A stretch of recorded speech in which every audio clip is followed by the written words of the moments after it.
Pledge allegiance to the flag of the United States of America, to the republic for which stands one nation under God, indivisible, with liberty and justice for all.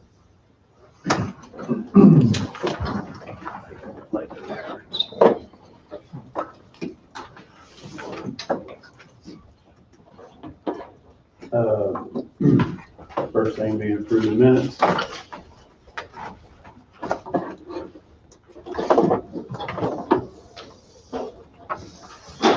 I'll make that motion. Tim has moved. Second. Second. John has seconded. All in favor? Aye. Aye. Motion passes 5-0.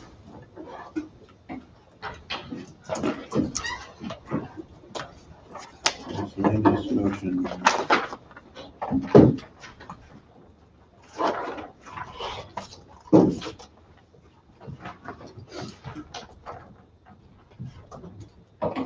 Okay, District 3 moved to reappoint Todd Laughlin as member of Coffee County Fire Board to a 3-year term effective January 1, 2021 and ending December 31st, 2023. I'll make that motion. Fred has moved. I'll second. Tim has seconded. All in favor? Aye. Aye. Motion passes 4-0. Second one would be District 4, move to appoint James Traeger as a member of Coffee County Fire Board to a 3-year term effective January 2021 and ending December 31st, December 31st, 2023. Excuse me. I'll make that motion. Tim will move. Second. Should that be a reappointment, because he's already Yes, a member of that board? yes. Okay, so move to reappoint James Traeger, not to appoint. Is that correct? Yes. He's already on the board. Tim still approves. Yes. And who seconded that? Bob Bob seconded that. seconded. Thank you. All in favor? Aye. Motion passes 5-0.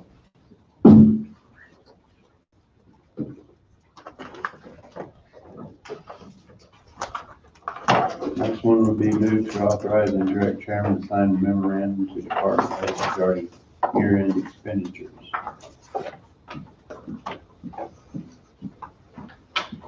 It's just the normal memorandum that you guys send out every year to department heads. Okay. I'll second. Don has moved, Fred has seconded, all in favor? Aye. Motion passes 5-0. Good morning, Lindsay. Ready for me? Yes, ma'am. All right. Thank you all. Here to give a little report today, basically focusing on COVID again. We currently, as of Friday afternoon, we were at 230 total cases for the county, 34 active, 186 recovered, and 9 deaths. As of this morning, we have recovered 9 through the weekend, and 5 more should recover today if they stay on the path they were on yesterday. But we did have 4 new positives this morning on the computer, so that just gives you a little bit of clarity on what it's like on our end of COVID. People ask how many cases, the number can fluctuate by the hour. That's not abnormal. So a couple of the things that I want you to know about are testing right now. The capability for Coffee County providers to test every symptomatic person has fluctuated throughout the last 2 weeks. There have been times where we've worked with the hospital and medical center staff to just presume that some people are positive and not test them. If they're working in a location that has a lot of cases, or if we know they're a contact and they're symptomatic, we might presume them positive. So some of that is occurring because we're not able to test every single person. So what we have done with that, so the testing supplies that Coffee Health System can do in-house, it's called BioFire, and it's usually a 1 to 2 hour result time. And That's not available for every patient, and that's okay. They have really prioritized that for people who've come to the ER or people who are in the hospital, or if you have a large number of contacts, you would qualify for that. So that means people are getting tested using the 2 to 5 day delay in result. So we've had to change some of our practices to accommodate that. So if somebody looks like COVID on a Monday, but they're not going to get their result potentially till Friday, we need to intervene differently. So we have created a form, and Dr. Shell has approved it, and we have asked the hospital infection team to hand that out to every testing person. And that form includes the dates that are of concern, and it allows them to list who they might have been around. And we've asked them in this letter to call those people to let them know that they're testing. So things are very different if they're already involved in an investigation. But if these are people that we don't know about because they're waiting for testing, we have to do something. So we're asking them to handle that themselves as the patient. So far, I haven't heard any complaints, but again, I don't know that everybody's doing that. So it's not going to help control the spread any if people aren't telling their contacts to stay home. So that's something that is new for us. Another thing that is new is due to the huge influx of cases we were dealing with over the last week and a half. We have changed how often we are contacting every single person in quarantine. So our very ill people who are positive, they're getting called still daily unless they refuse. And sometimes we have people refuse, but that's fine. We'll call them on their last day to see if they've recovered. But the ones in quarantine, if you're young, you're healthy, you don't have underlying health conditions, we won't contact you daily. We'll contact you to quarantine you, and then we'll contact you at the end to see if you've had symptoms. Otherwise, they're instructed to call us at either our office or on-call nurse phone. So that helped a lot in the amount of time we spent calling healthy people who are waiting to come in. So we've chosen to call people who are over 60 or those with severe underlying health issues. And so far that is going well on our side of things. We do offer that on-call nurse phone number to everybody. So and it's even in the document that Coffee Health System has to hand out as well. So we are available when needed. I do want to say, I looked again last week, Kansas is still reporting a 99% recovery rate. So again, we're spending a lot of time, a lot of resources on something that most people, 99% of people, walk away from just fine. So it gets a little frustrating on our side of things because you can obviously tell that what we are doing isn't working. We know isolation and quarantine are not 100%. Our testing is not 100%. Masks are not 100%. Social distancing is not 100%. Staying home when you're sick sounds really easy to do, but in most of our COVID patients, I wouldn't be at work today if I were staying home for being sick. I have a scratchy throat. I've had it for 2 weeks. I feel great otherwise. So with COVID, it literally looks like a cold or sinus or allergy, which everyone in Kansas experiences, right? So who's gonna stay home? A lot of the people that have tested positive that we talk to every day, they're like, I would normally be at work with this. This is nothing. Granted, we do have some people that have been in the hospital. We do have some people that have passed away. We recognize that. But I just need to be very, very clear. COVID recovery rate is over 99%. Just think about that for a minute. Think of all of the time and money you're paying me, all the grants I've had to get, the staff I've had to hire for 99% recovery rate. I'm just throwing that out there so you guys know the truth. The media can make this sound awful. No offense. I'm not meaning you. But if you look at the data shows 99% recovery. We know this does not affect children like it does adults. So there are some governments that make very harsh mandates for children to not be in school, to not be playing sports right now. It's a 99% recovery rate in the general population. If you look at the recovery rate or the death rate for children, it's just not there. Kids do not die from this generally. So just think about that as you're asked to make decisions as a county. When we look at what some of our neighboring counties are doing, they're closing down large mass gatherings, some of them down to 10. I can tell you COVID will not stop unless husband and wife do not sleep in the same bed. And that's just not going to happen, and that's not the government's job, I feel, to tell spouses not to sleep in the same bed. Because most of the cases we have is between spouses. So if it's going to spread in a house, it's going to spread between spouses. So I just have to be very clear.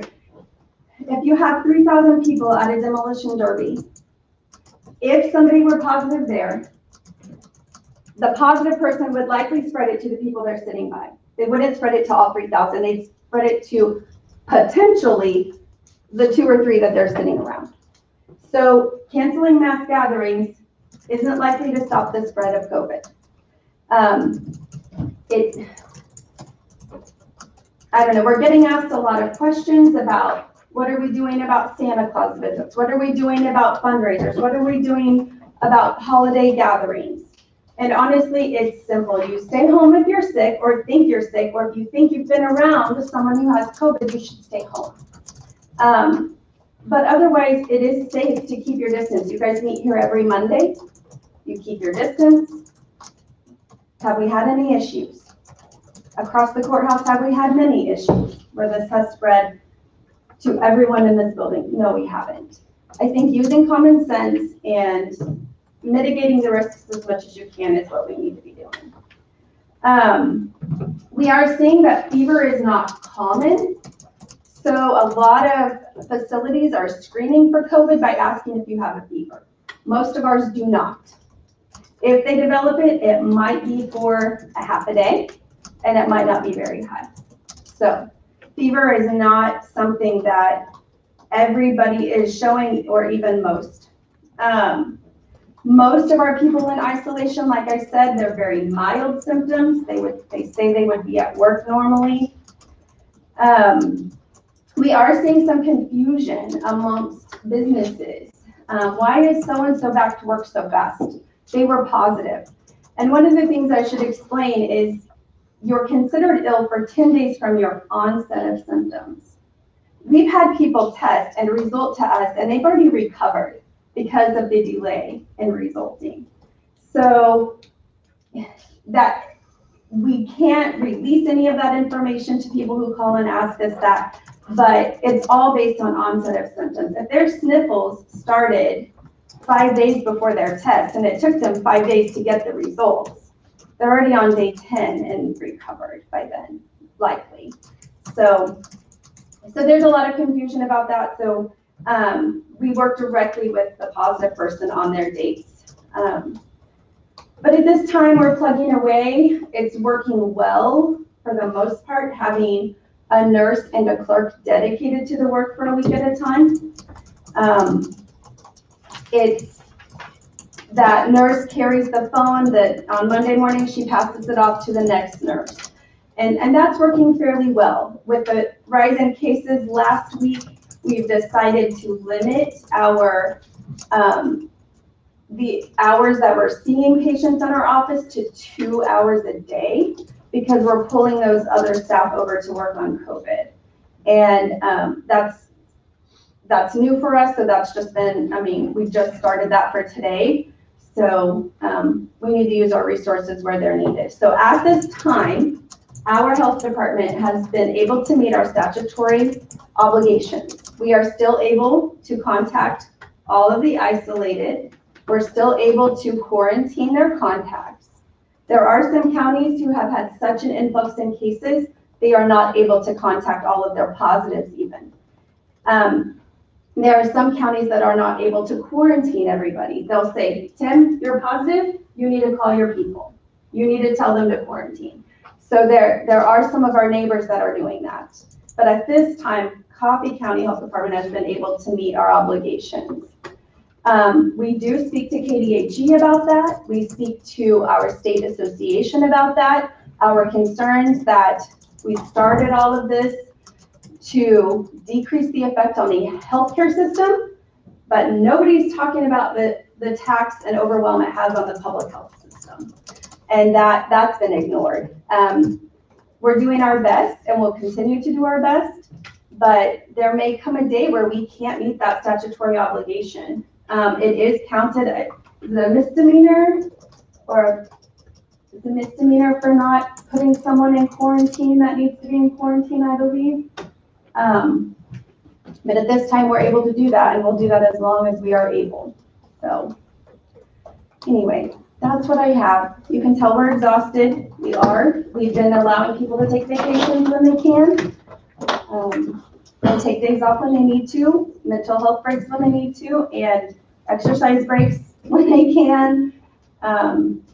But we're trying, so. Lindsay, you answered one of the questions I had. You know, it appears the numbers, some of them are coming off the active case quicker than 10 days. But when you made a comment, they may have a sentence for 5 days prior to getting Right. test results. So that answered the question, why our numbers are coming off quicker than what that 10-day period is. Right.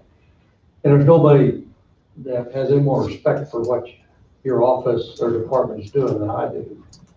And I understand, you know, that only 1% are passing away, but to those family members, that's a huge, huge loss.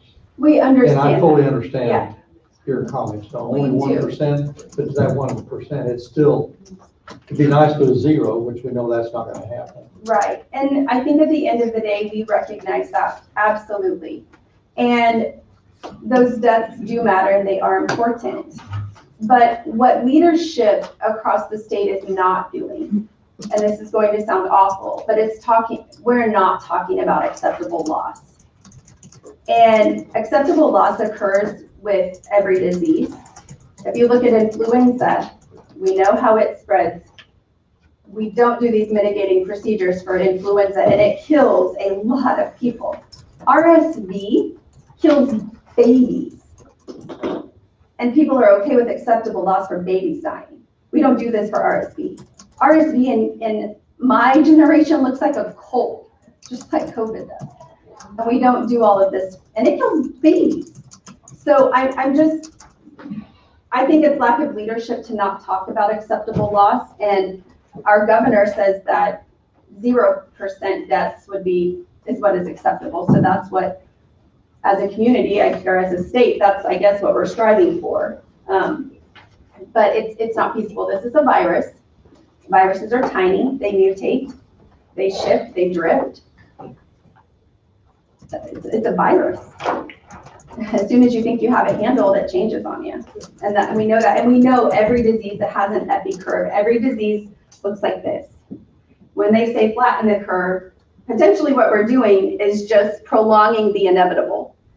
An epi curve goes like this. If we're flattening it, that means we're just making it last longer. So at some point it's, let's get it over with, and let's move on to the next thing. This is gonna be here. It's not going away. There are talks of the vaccine being available. From what we're seeing, it has to be stored at -70 degrees.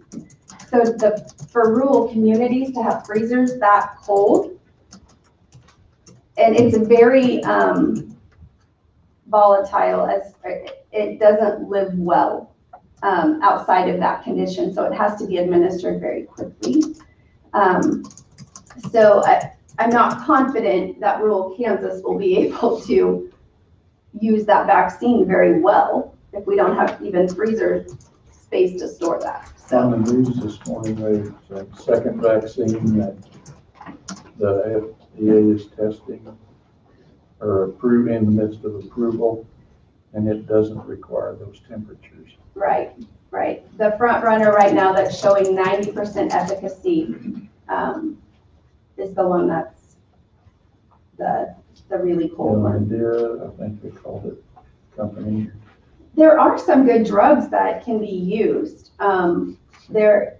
If you can get on a search engine that's not censored, you can find that other countries are using very, very common drugs to treat COVID, and it's going well. In the United States, there's a lot of politics involved around all of that, and it doesn't always prove to be successful to even get those drugs from your physician. So we're doing our best with our part of it. We really are.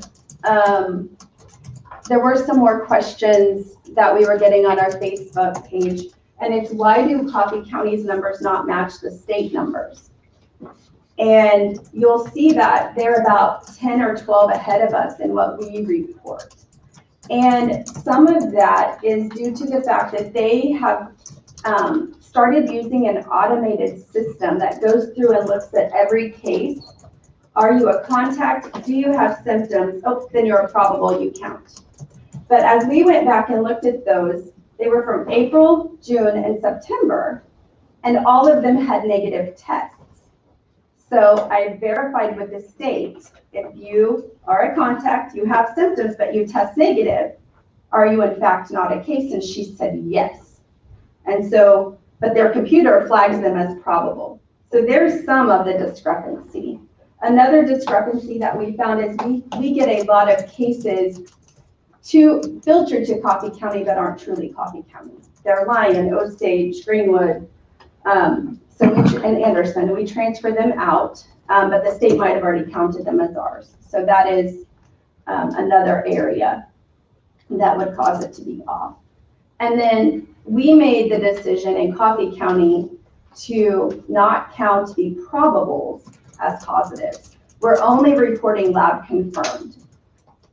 It's just too overwhelming, it's too much, and we can have Tim as a probable today, but he tests in 3 days and he's negative, so then he's no longer a probable, so then we have to switch him, and it's just not worth the time and effort to do all of that. So, sorry, Tim, I'm picking on you. That's okay. I'm a new guy, I couldn't do that right. So anyway, so I think that's all I have to report. Carrie, anything else to bring up? Okay. I have a question. Sure. You say you're going to 2 hours a day. Mm-hmm.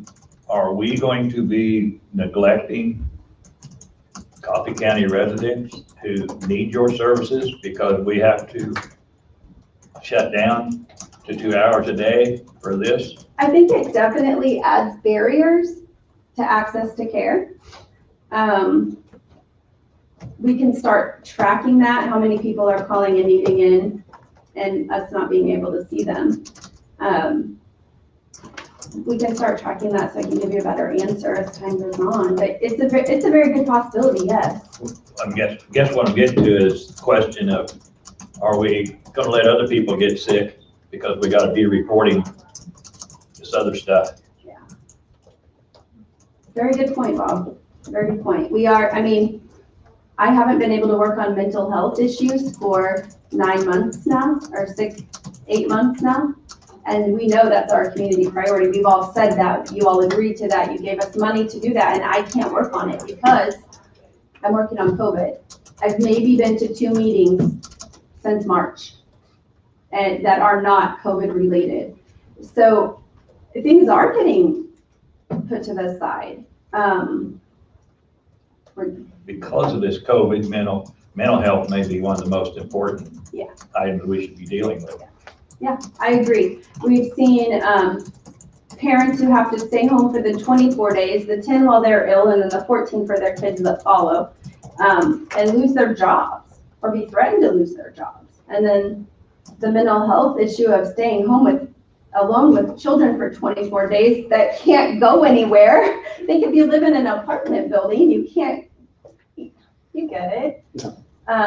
No, but the kids' mental health, I think of my 9-year-old. He is a very social kid. He is a people person. If you meet him, you will no longer be a stranger. He has to wear a mask all day. He does not get to see a smile all day at school. I mean, we don't know what the implications of that are. Think of preschoolers, this is how their life is beginning in education, and having to wear a mask every day, all day, they don't get to see a smile. I mean, it's discerning to me if I'm in public and I bump into someone like, oh, I apologize, but I have a mask on, they can't see that I'm being sincere or that I. No, I get it. I'm the same way when I go someplace, wow. Yeah, It's a kind of eerie feeling sometimes. it is. And then you see people with their mask on, they can't hear you, so you lean in closer and pull it down. I mean, increasing the risk. Yeah. Anyway, I don't know what the answer is. We're meeting our statutory obligation. We're trying very hard to. I haven't heard of any health departments or directors or health officers or boards of health being sued for not at this point, but I don't want to find out that answer. So we'll keep doing what we're doing. Thank you for doing that. Well, thank you. I do want to share one thing. I had to go get me a pair of glasses this morning. I noticed a gentleman checking out and he had a mask on and he was buying a pack of cigarettes. I just find that ironic. Close to 500,000 people a year die from smoking cigarettes, so. Yeah, you'll see people on motorcycles wearing no helmet, but they'll have their mask on, alone on a motorcycle. There we go. Whatever. No, I get it. Yeah. Thank you. Thank you, guys. Thank you. Yeah, bye, guys. Okay, Angie.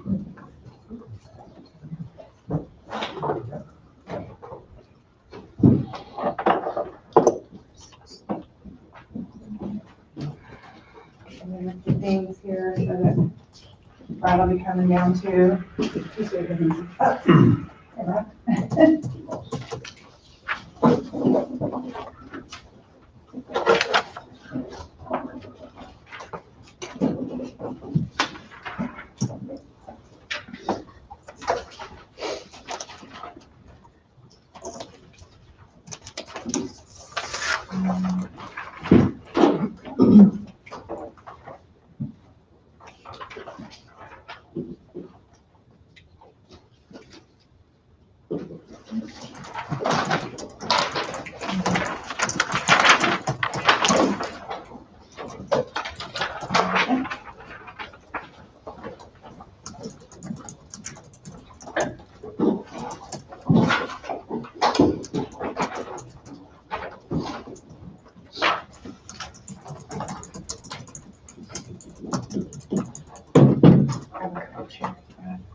Oh, I'm gonna take hold of it. You want to, yeah? Okay.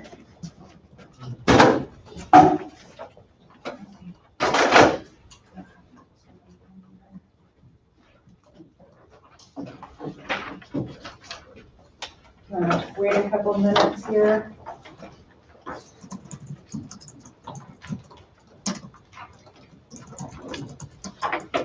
Yeah, we're down to go.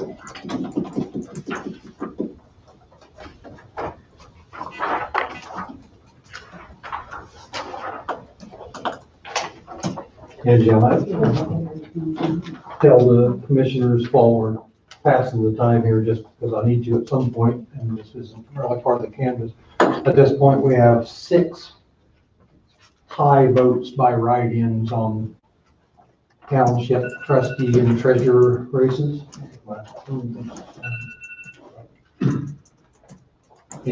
But we can't draw those finally until we've counted provisionals, because a lot of them are just one vote for everybody. And that could be a write-in. 5 of them are all just one vote for everybody. So if there's one more vote for somebody, we could have fewer drawings, but we'll need to do that. 9:30? I got 9:29, but we Okay. probably within seconds. By the time we get it done, we'll be at 9:50, all right? Yeah, as long as it's 9:30. Just because it's a canvas, I don't want It's not good. Okay, now it's 9:30, so move to convene for the Board of Canvassers, canvass the results of November 3rd, 2020 general election, 9:30. And Also moved. Second. John seconded, all in favor? Aye. Okay, so the first thing we'll go over are the provisional ballots, and I just handed that out to you. Mhm. You can see how many we had moved within the county. There were 31. And as you go through, this is the same spreadsheet we put together for you, kind of a condensed version as to each of those provisional ballots. And if we look at this second page there, you can see various townships where people moved within the county. There were 29 where the voter was not even registered in Coffee County, so those obviously cannot count. There were 15 requested mail ballots where they came and voted in person. So they called our office or sent a form in for a mail ballot, and then they might have received it at home, didn't mail it back, or maybe hadn't received it yet at all, but then came in person and wanted to vote in person. So we were able to flag those as we should and not allow a double vote or anything there. So anyway, so they had to vote provisional. And then we had 9 name changes due to marriage or other things that caused a name change. Then there were registered or aged up just before the deadline, 7 of those. And then voted replaced mail ballot, 6 of those. And I don't know what were those issues, or were they voted to replace mail ballot? Those were ballots where an advance mail ballot was sent out to people. 2 of them were people in Georgia, and after 10 days they hadn't received them, and they called and said, can you please cancel the originals and send another? There were things like, sent one to Leroy, the girl had to go back to college in Nebraska, so she requested that we cancel the original and send it to Nebraska because she was gone. And had one the other way where a girl was in Texas working and then headed back here for a visit before it got there in the mail to her in Texas. One of them literally was the dog ate it. She had filled it out and the dog got into it and ruined her ballot, so she requested another ballot issued for that. Then as we keep going down the list, there were address issues in our system. We had 2 of those. Can you explain on those, Brian? Well, one of them was one that had moved previously to the primary and had voted provisional in the first one, and I entered her new registration and I did not update her address, and I will apologize for that. I didn't get a chance to do that. So she voted again in provisional, and her address changes on the top of the stack to go in first. And the other one, Pratt County, just one of our voters. Through the motor voter, we get a notification when there's somebody that has registered, and then you have to match it to the database. And when they did a big update here right before this election, unfortunately, they made it really confusing. So Pratt County thought this lady was the person who was registered in their county, but she was really a lady that lived in Lebo and been a voter there for 40 years. But they moved her to Pratt County, changed her name to Audrey. But I was able to track her down by her voter registration number and find that's where she had been moved to, was Pratt County, and was able to pull her back, and then they could create a new registration for their person out there. So that was that one. And then our last one there, voted by mail and passed away before election day. So in the case where someone requests a mail ballot, we're able to capture that ballot if someone does pass away and pull that back. If they were to vote in person, there would be no way then to pull that back because we don't know which ballot would have been theirs. But so we can go through each of these individually if you'd like, or you want to look through it and see if you have any questions. Where would you like to go with that? I don't have any questions. Basically, the only ones that I'm recommending not be counted are the ones that are not registered. The majority of those, actually, the greatest number of them were people who had moved into Coffee County and had not registered since they moved in. there were several that were young people that just hadn't voted, and a few older people who hadn't ever voted, and they came in and wanted to vote and they'd never registered. And then you had some that were canceled for various reasons. One had been convicted of felony and never re-registered. There were some that had been removed under the system where they send you out a notice that they think you've moved out of the county if you don't respond, and if you don't vote in the next 2 elections, then they remove you from the poll.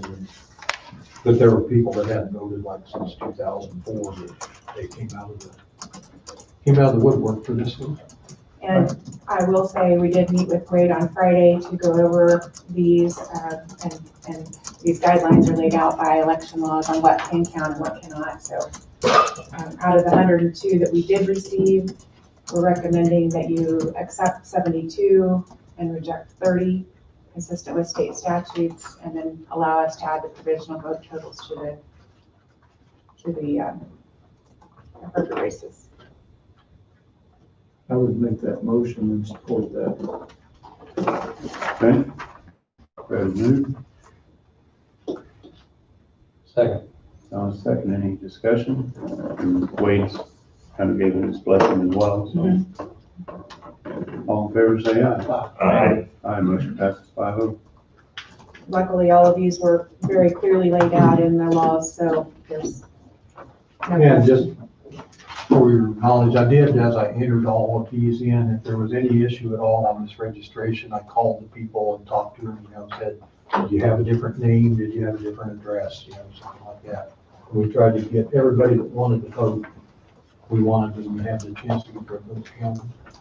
So we tried to, So at this point, did you guys all, did everyone vote on it? Pardon me? On the motion, did you all vote on it? Yes, we did. Okay. Yeah, pass 5-0. So then from this point, where are we at? It's 9:35. What's your next appointment? Well, 9:45. there was no way, Okay, basically gave Wayne 5 minutes to speak and he could, well, he can go ahead and go now if you like, but and he's not then, here. So, Angie, may I go ahead and take this up Yeah. on board? but we need to recess, move to recess as a board of cameras. you can, or if you want to look at books and whatever you want to do, we can continue on later if you want to wait until after everything's done. And we can make Wayne come back Okay, and we can finish okay, this. all right. If there's plenty of time, I We assume. have time, I just so know we'll that just keep Brad said continuing. he has a start leave at 10. Yes, and we won't stop. We have to be punctual for that. Right. We will. So if you'd like to look at your balance sheet I have in front of you. Early voting in the clerk's office, we had 1,317 total voters. And here's the poll book for that. And you can verify on the back page. To the back page. Our total, and I just need you guys to sign off that you have seen these. Those came straight out of our system. Every voter that came in and voted.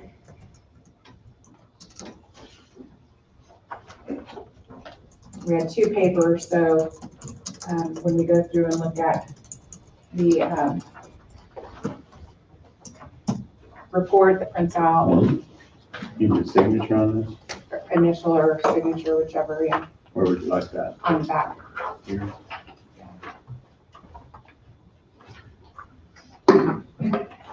We also had our audit last Tuesday, Avon Township, and everything checked out great there, so.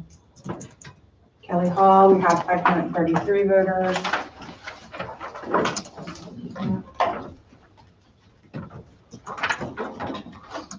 You okay for there?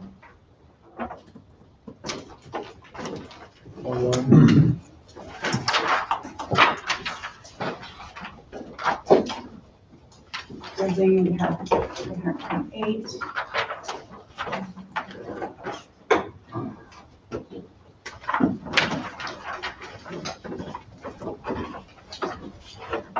We had 588 and one walk away.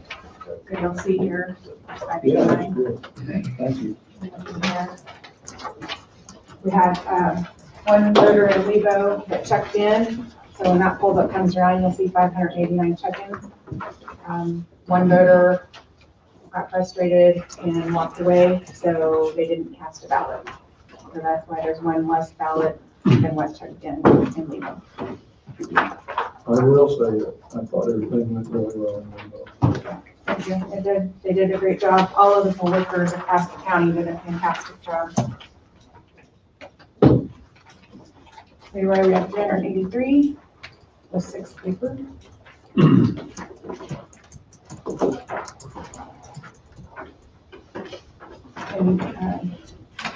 Houston, we had 356. We had 3 of the cards that put into the machine. Something happened that they got jammed or whatever, so we had to do 3 recounts or 3 hand counts on those, which we got those done election night. So. And Waverly, we had 432 voters.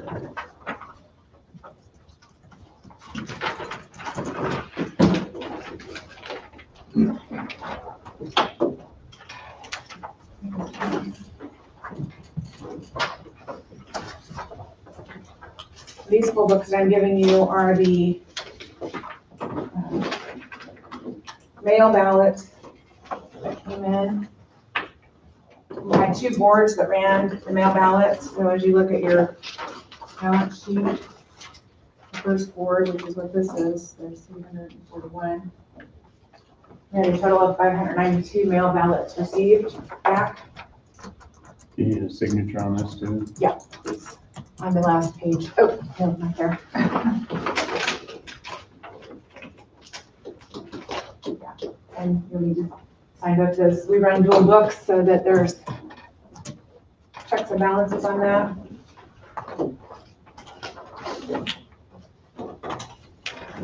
That's the same book by another board worker.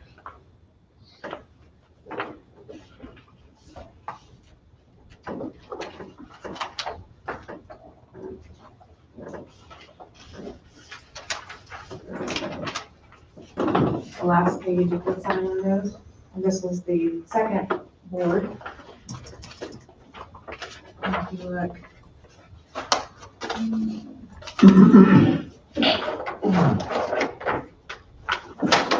17.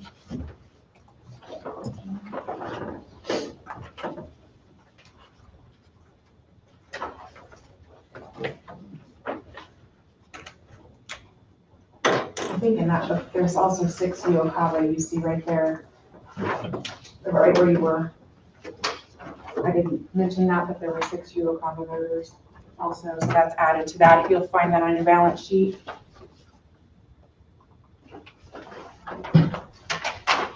These were mail ballots that were received on election night.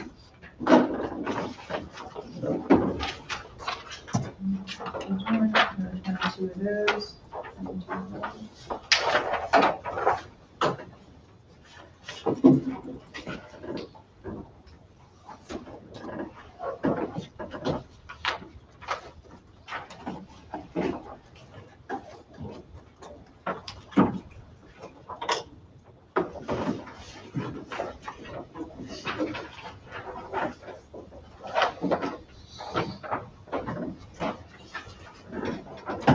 And these were the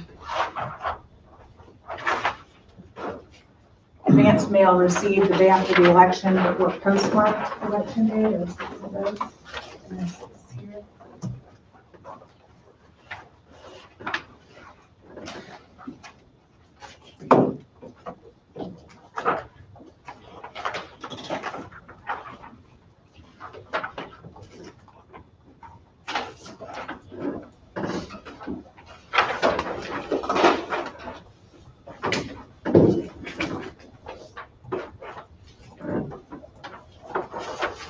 There were those 3 machine hand counts I told you about. Houston. You just initial the back page.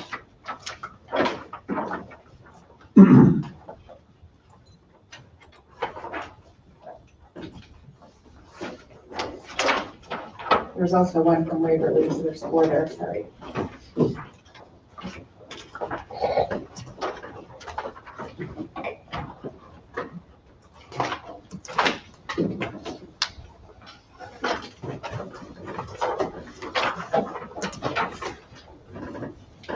And we have 2 election day paper that needed to be hand counted. Wouldn't read through our machine.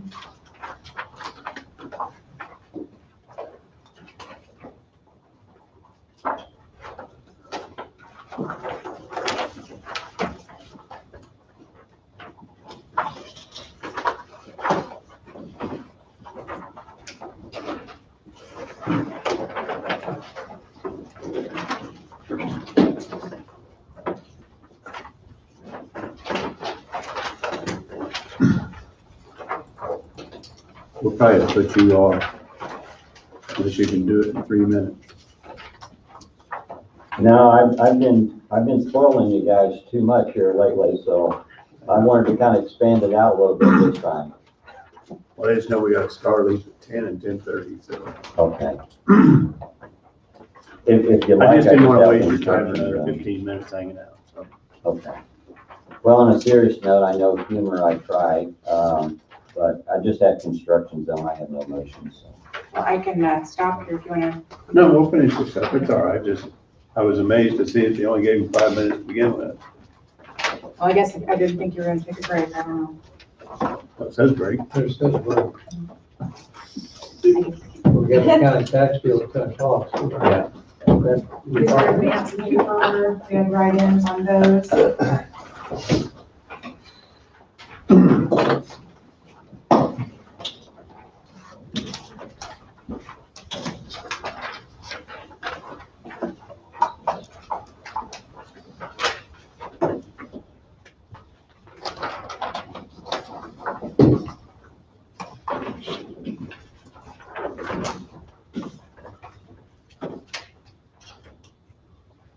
Here's some advanced paper. Write-in.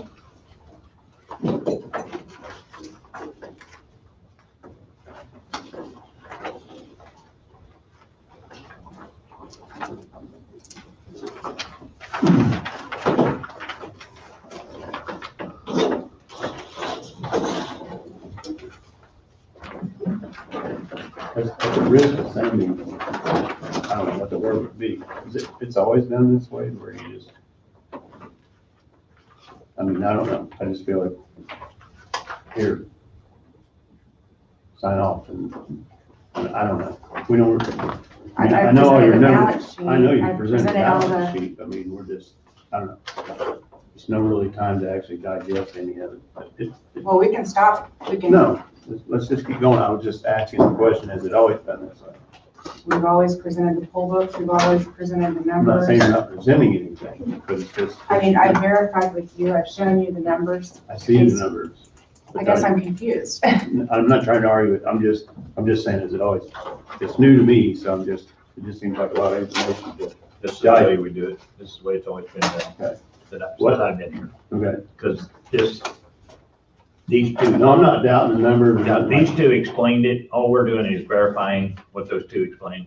And I get that. I've tried to make it as simple and easy No, to understand that's so fine. that it's not complicated, because I could make it more complicated. Yeah, I'm not saying. But I'm trying to keep it as simple and easy by giving you a simple rundown and provisionals there. Yeah.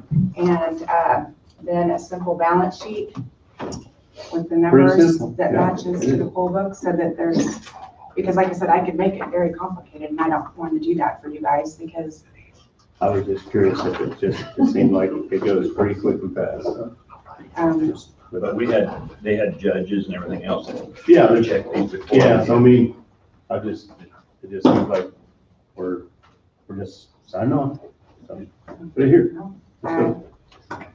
So what was done 2 years ago, it sounds like that's what it's been. Yeah. If we went, like, detail it, we wouldn't know how to ask questions. Yeah, that's what I'm saying. That's what I mean. It's these are the boards It's that hand the way it's counted normally mail done. ballots. Through that thread, I'm not understanding anything.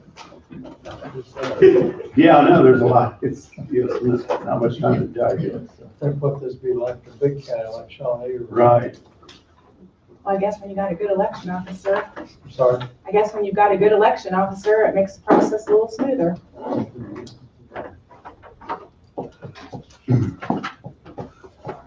I knew the question would be risky. I just was asking. I I was just asking, it was all, I was just asking.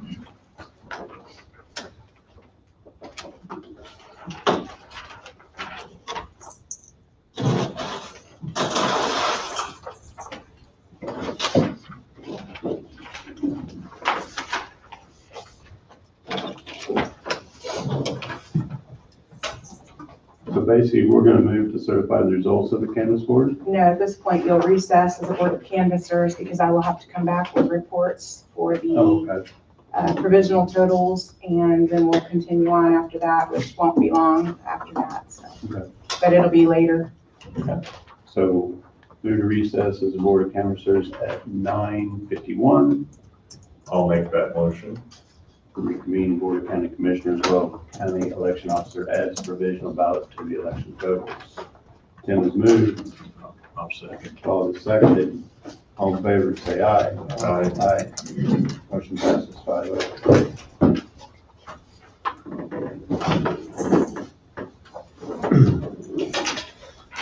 So with that being said, we have Starleaf at 10. Do you need anybody need a quick break?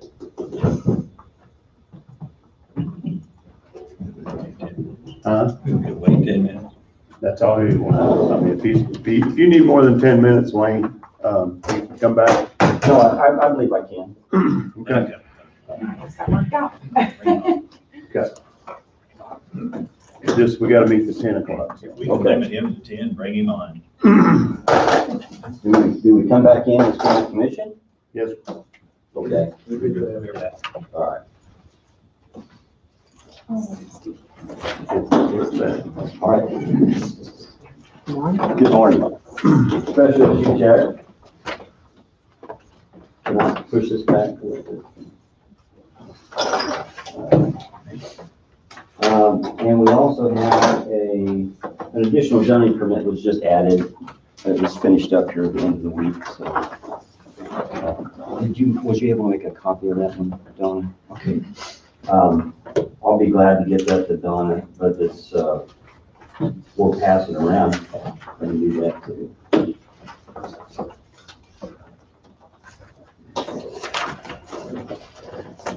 Actually, it's passed around.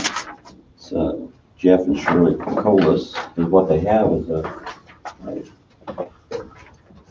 solar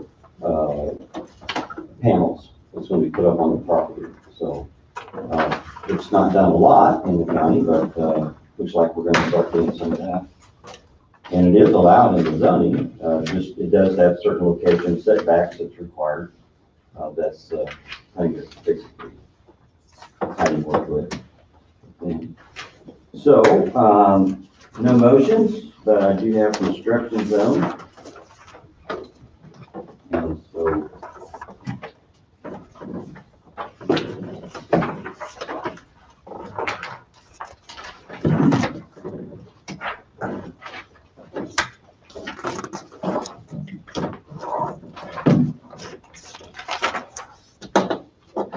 on construction zone, bridge crews working on entrances countywide. They're starting on 12th Road between T and U.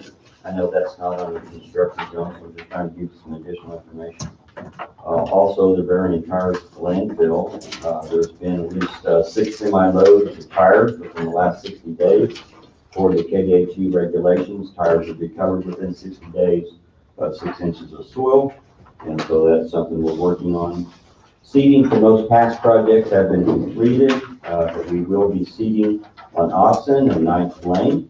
This is the Matthias Lake project as we're continuing to work that project. Mowing countywide is looking pretty good. We're not complete, but the weather has helped us out considerably. We are getting mowed back to the county right away. And for gravel, at this point, we're adding gravel to the gravel enhancement projects that are listed in the 2020 construction book. And one other thing is we're looking at bids for renting an additional blade. This will be for the Matthias Lake project. It's a 6-wheel drive blade. So we have all the soil from the ditching, and so what we're doing is bringing that soil up and then moving that soil out into the fields instead of hauling it away. And so at this point, we're working on getting bids for that. The first bid was somewhere around $8,000 for a month for a blade. Do we not have one? We do, but we can use another one for the amount of work that we have. And so, yes, we do have one 6-wheel drive blade, and we have been using it on that project. So we just have more dirt to haul and more dirt to move. So that's what Looks we're like trying to there's a accomplish. huge amount of dirt out there to be moved somewhere. There is, Huge amount. yes, there is. For that project, as you know, that ditch is a significant size, and so that's the dirt we're moving out.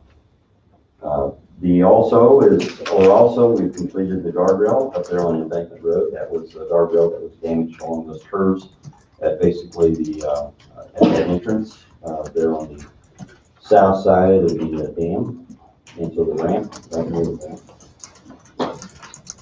And that's it for construction zone, so like 10 minutes.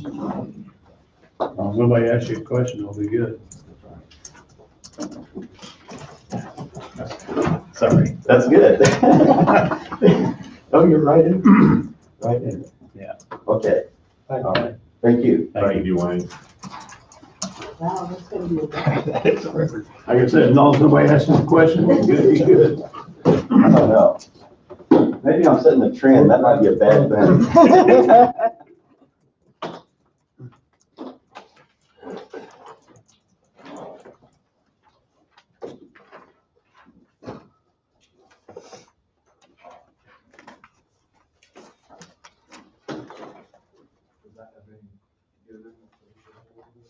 Or 10 o'clock, I guess everybody knows it's good.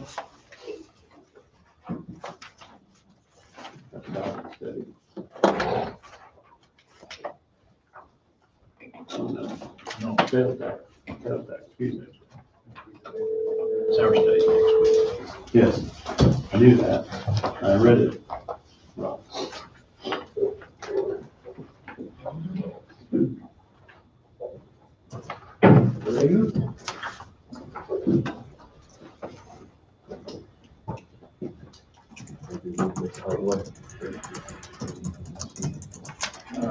Morning, Chris. Morning. This is Wade Bowie, and you're live in the commission meeting. Michelle should be on here in just a second. Okay. She has more of the raw or the specific data about parcels and things, so. So How before are things up in your neck of the woods? they're good. But before we start, I'm gonna go ahead and introduce you so everybody knows who we have on video. Yeah, that's the microphone. This microphone.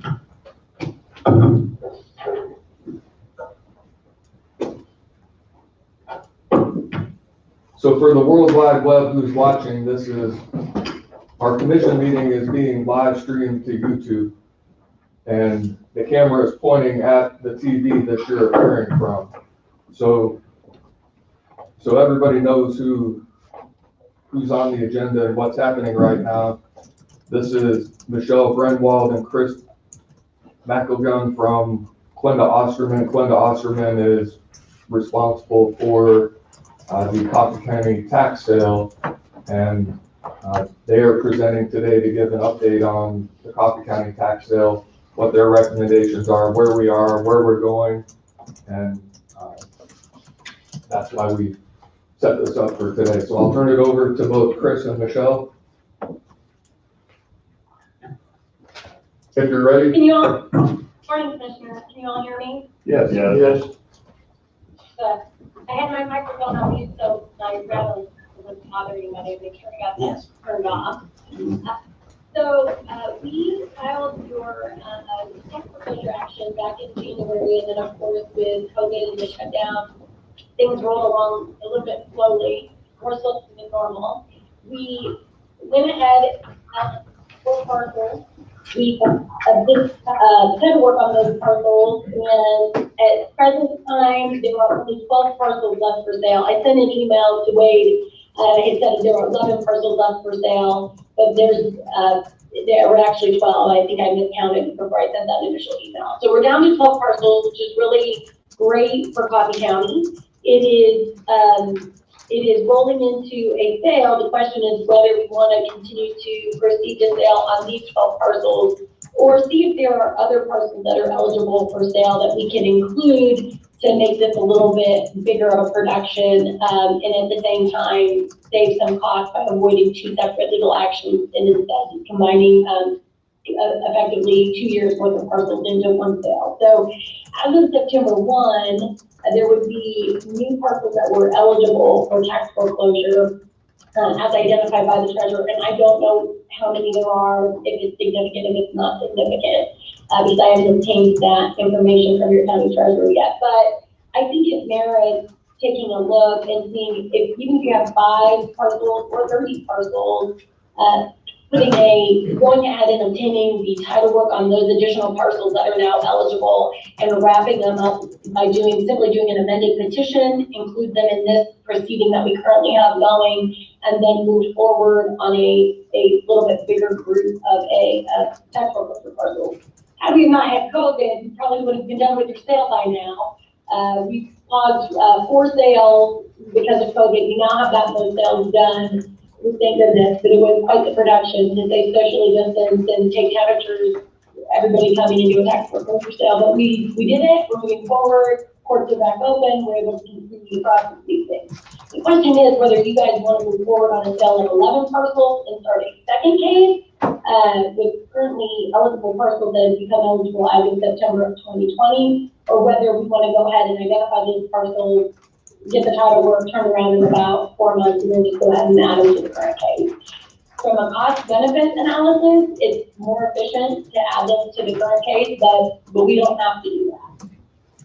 So that's where we left things, and that was the last thing that weighed out. If Chris and I have a recommendation, and I'll let him pop up and say what he wants to say, my recommendation would be to go ahead and add the additional parcels just from a cost efficiency standpoint. And then move forward with a larger group, but I'll let Chris comment on that. This is Chris. I think that Michelle's done a good job of presenting the data, and I agree. A couple things that are a little bit smaller considerations is that when you get down to 11 or 12 parcels, after, where do we begin with, Michelle? 24. So half of the parcels have redeemed, so you should have collected for those. Generally, you've collected the full amount of the taxes, interest, and then your cost, the attorney's fees, and those type of things. And so you already have the full benefit, and you wouldn't have received any further benefit on those parcels. And usually, at this point in time, after the redemptions, what you have left is typically real estate that's distressed, may not have that big a value, may not bring enough at sale to fully pay your tax liens, won't contribute much toward cost. And so after those 11 that Michelle described are, for the most part, pretty distressed pieces of property or small pieces of property. There's always some issue with them, and there may be 1 or 2 that have some value. And so that, from the idea of collecting the amount of net dollars to the county to offset your cost, Michelle's dead on point, is that our recommendation is that we go this route of adding these additional parcels. We won't have to do anything on service of process for the most part on their. Also, maybe later in the year when there may not be as big a public health problem to manage. I think there always going to be, through the end of the year, something to manage, if not longer. But it may be a little easier for all to manage. So we have done this. And Michelle can explain that because she was more hands-on, but I think we did the very same thing in Chautauqua, right, Michelle? Yeah, and we've also done it in Kingman. Or we got to a certain point, a very small batch of parcels left for the actual sale. The next year's parcels that were eligible for tax foreclosure, we're getting close to that. We rolled it into a new case, and it worked out really well. I mean, we've had pretty good success when we have these smaller volumes, and there's no additional cost to the county, and probably very easily results to more net dollars into your tax collection. So that's where we're at. And just to address, Chris, what you had mentioned about the value of the properties that are still left in sale, I'm looking at my information here, out of those 12, there are two, keep in mind that most of the tax go back, that delinquent years all the way back to 2012 or 2014, one case. With the exception of 2 parcels, you have 6 to 8 years of taxes that don't seem to even get over a couple $1,000s, in some cases a couple $100, which tells me that the value associated with those parcels is not significant. I mean, I don't know enough about your location or where these parcels are, but it does not look like this one has. Here's an example. I'm looking at one that has taxes 2015, 16, 17, and 19, and the total tax and interest is $89. So the statutory cost $350, so the amount due on that parcel is $439, which tells me that that's probably not anything that's going to draw big money at a tax sale. We have I'm sorry, we have 2 of them that are over 10,000, but those are very much the exception.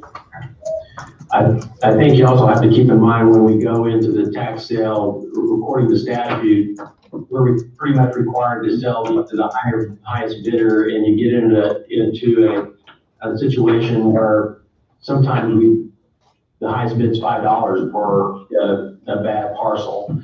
And so just kind of think the wisdom of trying to add as many to create the greatest volume of parcels that we can for you in any given sale.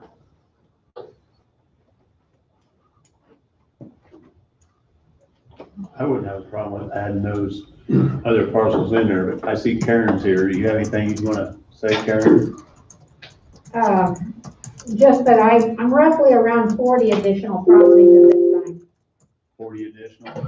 That wouldn't be a great effort to. You want to come up? He can't hear you. That would not be a great effort to do as they're suggesting, would it? Not? No, for me to get them the paperwork wouldn't be. I would say that at this point, because of taxes, it probably wouldn't happen until after the first of the year.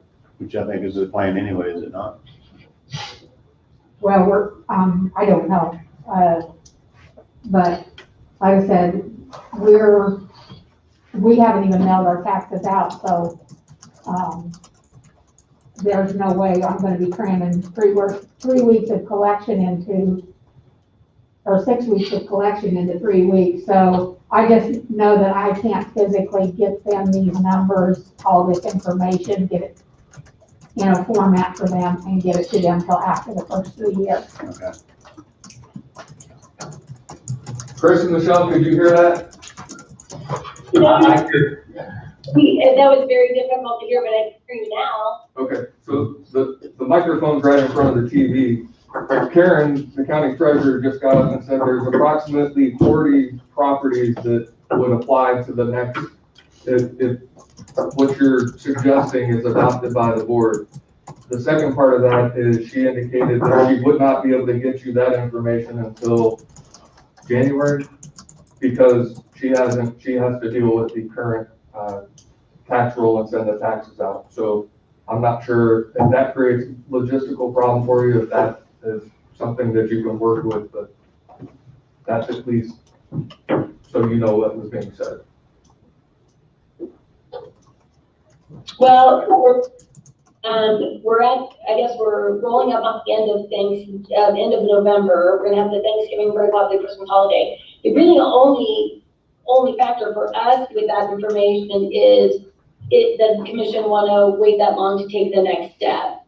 So in the proceedings where we're at now is we filed what we call the skeleton statement, and that is the information that we obtained for this batch of 24 county tax rolls, which is typically the owner of the parcel, and if different, person that receives the tax statement. So we go ahead and file the petition. We file and we call that the skeleton petition. Get it on file, lock in our case. We lock in for redemption costs, and at the date of the filing of the petition, the owners then need to pay all years of delinquent taxes as well as the statutory redemption costs in order to have redeemed out of tax foreclosure. So we do that, but then we go after that and get the title work and then do an amended petition. We have the title work and we have an amended petition, but I haven't filed it yet, pending a decision on adding additional parcels. Because then I would just be in, and actually I think we have filed the amended petition, but we haven't done the publication on it. Because we don't want to publish and then decide to add more parcels and then have to republish, because publication is one of our biggest expenses. So if the commission is willing to wait 6 weeks, it's no harm for us. It's just whether the commission wants to wait an additional 6 to 8 weeks for us to do an amended petition and add those additional parcels. Chris, can you think of any other reasons why wouldn't be able to hold off on getting those? I think there's a significant benefit if there are 40 parcels. That is significant. If there are 6 parcels, I may say, well, we can wait. I mean, there may be some benefit to adding a small batch too, but 40 is a pretty good number. Any thoughts on that? Yeah, I think that was my reaction too. 40 would be very helpful. Also, I understand, looking at all the costs and the delinquent taxes and everything. I don't know, obviously Karen's got a lot of work to do. I don't know if there's a way, even if it's just basically running off the tax statement, one tax statement for each parcel, or just giving us the legal description or whatever identifying information. We don't need the taxes to necessarily get our work started, because we could get down the road in that 6 weeks, and then when Karen can get the full set of information, such as all the taxes that are due and everything, we can easily add that information. But if we just have, again, I think just a copy of the latest tax statement that shows the property description and the owner, we can give that to the title company, and we can start getting the title work, which would be a proper legal description and those type of things. And then we're even further ahead of the game. The 6 weeks in the whole process is not a problem. I'm just saying we're flexible in the type of data and information that she might be easily give us. Someone may easily give us, and we can, start the process of putting together the puzzle. Chris and Michelle, Wade again. If the board decides to go with the recommendation that you're making today, when would a realistic time be to actually have the tax sale? Would it be in the early spring, some other time?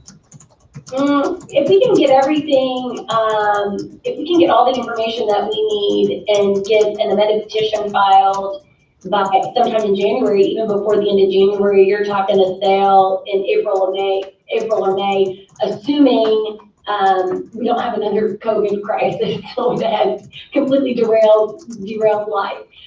Typically, once that last petition with all the is on file, we publish, we do service.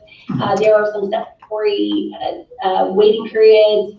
If there's any USA parcels in which the USA may have an interest via the IRS or other federal agency, they have a longer period of time to answer than a normal defendant or normal party with interest. So we kind of wait all those out, and I always tell people, once we get past 60 days from filing, so that put us through February and March, we do our publication in April and have a sale in May. That's a pretty loose timeline. But April or May, depending on how fast, how quickly we can get that amended petition. Karen, if we know who those 40 parcels are, can you print off that and supply that to them now? It sounds like that's all they need is a list from us to add this next group to it. Right, but they're saying they need to have all the legal descriptions, so they have to have all the statements. Also, this all runs through our tax collection software, because I mark it, everything has to be marked that it's part of the tax sale, so that nothing gets collected without collecting their fees and everything like that. And there's just added steps because of how our software works for it to become part of the tax sale. So for you, it'd be better right after the first year to present that, to see if somebody actually came in and paid their, because you're sending out tax bills, and might understand it that way. Well, the biggest thing is just the added steps for me to get it through our tax sale, so that somebody doesn't come in and pay their 2019 taxes and there's something that's getting ready to go on tax sale. Because if I can flag it through the system, then it can say, okay, that we're not gonna, you know that you have a tax sale coming, and if you don't pay everything, then it's gonna be part of the tax, it's already part of the tax sale. So, like I said, I would prefer to have everything get to them after the first of the year, just because we are on such a delay for collections. Chris and Michelle, highly summarized, Karen just indicated that it would be easier for her to provide the information after the first of the year, or because of what she needs to do within her office and the steps that it will take to do so. That's fine with us. I mean, we were just throwing out kind of different options, waiting until Karen's able to get that material to us after the first of the year. It's not going to significantly, it's not going to cause any real delay in the sale. I think even if we went forward with the 12 parcels we have, Michelle, don't you think you're talking February at the earliest, probably, you would have a sale maybe? We're at the point where we'd be ready to publish, so we publish for 3 consecutive weeks. To survey and push us through, we published through December. Probably February. They're not really giving that much time. I mean, to add the parcels. I mean, I think that would work just fine. And Chris and Michelle, the last question I'll have for you, because I think you answered it already, but if the board decides to go with the recommendation to have the additional properties added, what is the cost to Coffee County taxpayers to do so? Does it cost Coffee County anything? Go ahead, Michelle. What do you deal with that? So when we deal with the tax form, we always make sure that it's cost neutral. The cost is actually pushed onto the delinquent taxpayer. So it's just like it was with the first set, in that once the parcel is added into the tax foreclosure, the delinquent taxpayer has to come in and pay our attorney fee, has to pay a court cost that has to pay for the title work. So all of those costs are passed on to the taxpayer, and it doesn't cost the county anything for that to be added. Just like in our initial plan. Does that answer your question? Yes, I just wanted, since you're Cost on. neutral to the school. Exactly. There's no additional fee for amending a petition or adding parcels.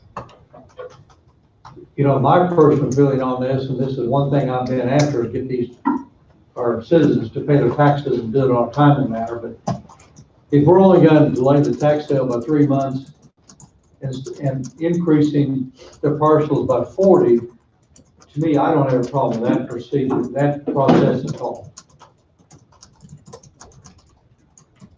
In my opinion, we need to go ahead and add the 40 or 47 parcels to it. And if Karen can do it the first part of January, still have a tax sale sometime no later than May, I think it'd be, it's very well to add those other parcels to it. I agree. Yeah, that's the thing too.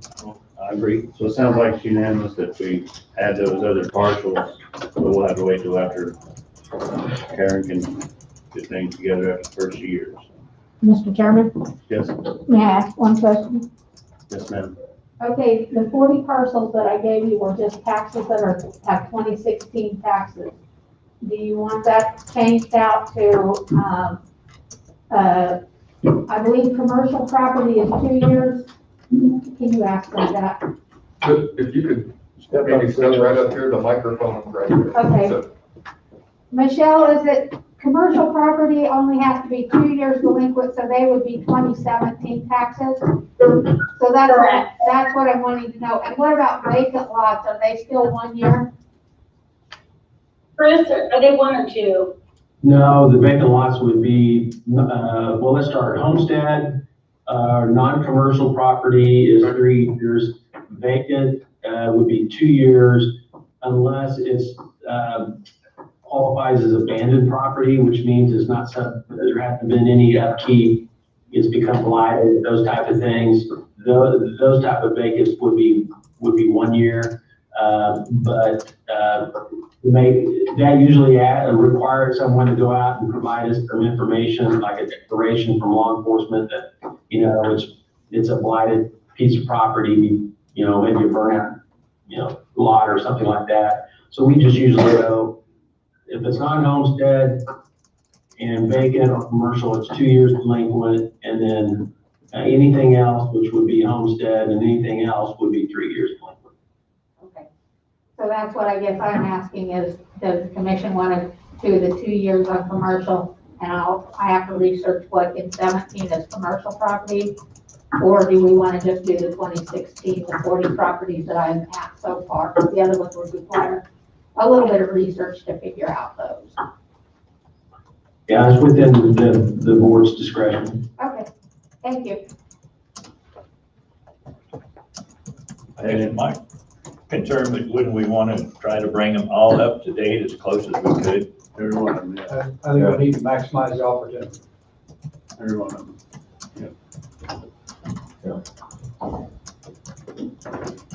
So that's, Well, you'll collect more taxes that way if people come in and pay them. yeah. Once they find out they're on the naughty list, they'll get in there and make sure, and then they won't let them poach years next time, because they know that they're going to face a problem. Chris or Michelle, this is Wade again. Would this require signing, the board signing an amended agreement? I know we had the initial agreement.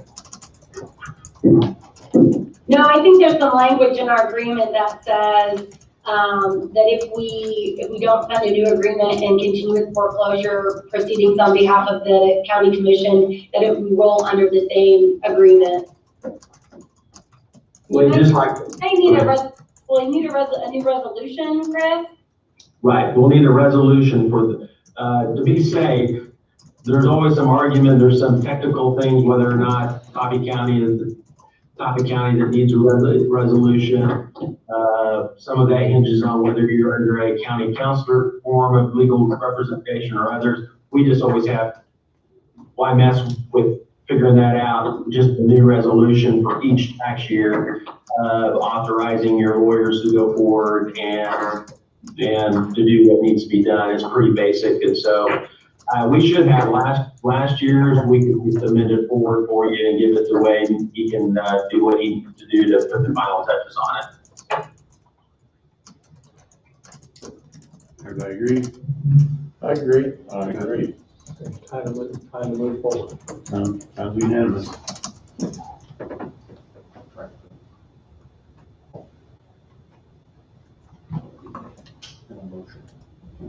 Probably be better to have a motion to memorialize it, and then we can have the resolution later, but to move forward with the tax sale and having the additional properties added to the current.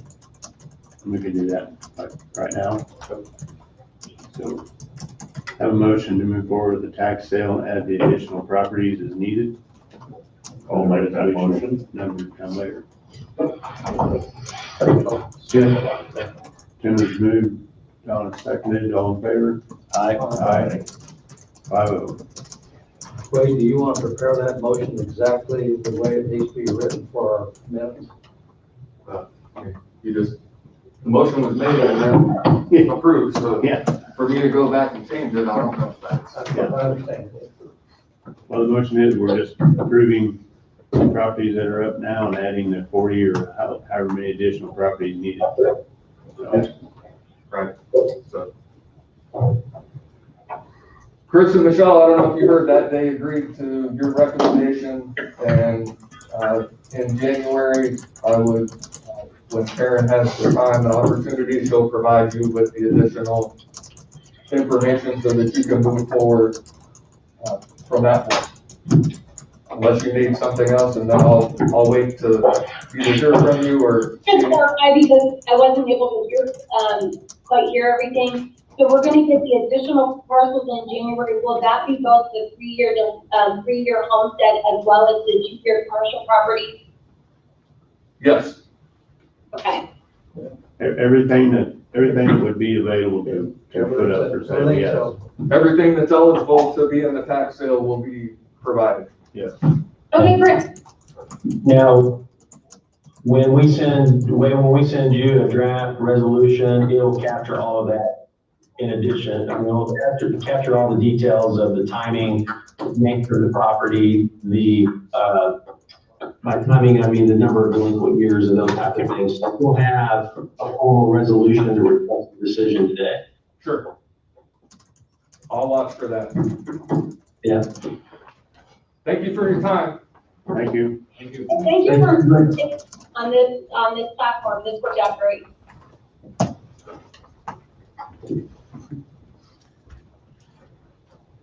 Until next time, thank you very much. Thank you. Be safe. Okay. Bye. Anytime you need us, take care.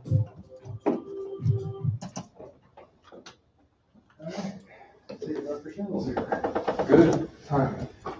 Approximately 2.5 minutes for that one. Till then.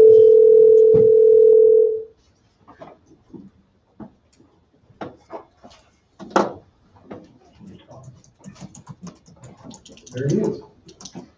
Good morning, Dr. Shell. Good morning, can you guys hear me? Yeah. You're, Okay, great. are we okay to start? I know he's at 10:30. Is there any legal repercussions for running ahead of schedule? Do we want Lindsay here for this, so she can hear what you have to say? I'll go get her. Let's bring her down. I think Lindsay needs to be a part of this, or. There's a request that Lindsay be present for this, Dr. Shell, so they just went to go get Lindsay. No problem. So maybe I'll start off by stating why we're here and why Dr. Shell is by Zoom or by Starlead to appear today. Sure. There's been an ongoing dialogue behind the scenes. I was notified by Dr. Shell about a concern related to the coronavirus and community spread in Coffee County. There's been a dialogue about whether Coffee County, through our local health officer, who is Dr. Shell, needs to have a mask order in place, and that's why Dr. Shell is here. He's going to present. He cannot be here in person for reasons I'll let him explain if he wants to, but this is to update the board and I guess indirectly the community, since this is on YouTube as well. So Dr. Shell, I don't know if you can see from your viewpoint that there's a camera where Brad Scheidmeyer is, and it's facing directly at you. So what you say, and hopefully the audio will be clear, will be on YouTube. So I'll turn it over to you, Dr. Shell, and you can go from there. Great. I appreciate you guys putting me on the agenda today. As Wade said, initially I was going to come to you stating that I felt it necessary that we have an order mandating mask wearing. with lots of discussions with lots of personnel behind the scenes. I felt that it was reasonable that we have more of a community plea to follow the recommendations a few months ago to wear masks, primarily because enforcement of a mandate would be difficult. With our community spread, statewide spread, national spread, what's happening is our hospitals are becoming overrun. Last week, we had a patient that it took 7 different contacts with hospitals before we found one that we could transfer the patient. They didn't even have COVID, but they needed to go to a tertiary care center to have tests, et cetera, done that we couldn't provide in Coffee County. So the healthcare system is at a point where it can't handle the number of patients that COVID is presenting. And so patients that are requiring care, even if they don't have COVID, may not be able to get it. That was our concern back in March when everything was closed down, so we could essentially flatten the curve, and so the healthcare system wouldn't be inundated. And we're at a point now that obviously our numbers are much worse than they were in March, and that has become a threat. So my plea to the commission is that they can be supportive of our recommendation, my recommendation, that we wear masks at all times, unless we're outside when we can socially distance, that we continue to wash our hands, continue to socially distance, avoid large groups, so we can flatten this curve. To avoid large groups, Dr. Stell, are you putting a number on that? Like I'm not, I'm just gonna, like I'll Shawnee just and follow the Douglas state's, County? I'll just follow the state's recommendations. But having said that, you know, the more time we can spend not amongst large groups, the better. So, I mean, there has to be some responsibility on us as citizens. And I know I heard earlier, you know, the analogies of, you know, not wearing a helmet when you're on a motorcycle or smoking, et cetera. Those analogies really aren't accurate in regards to COVID, in that if I choose to not wear a helmet, I'm only going to affect what my outcome will be. But if I choose not to wear a mask and not to socially distance, then I have the potential of infecting other people. So I think we're at that point. Explain all time except outside. Does that mean in a vehicle? Are you saying in a vehicle, in your own house and everything else? No, and obviously in amongst your own people, but especially with indoor activities going to become more frequent because we're still in school, fortunately. Basketball, et cetera, indoors. I think it's paramount that we wear masks at all time indoors because we can't adequately socially distance. The airflow doesn't really allow for that as it would outside. So in the hospital, for instance, we're wearing masks at all times unless you are by yourself in an office.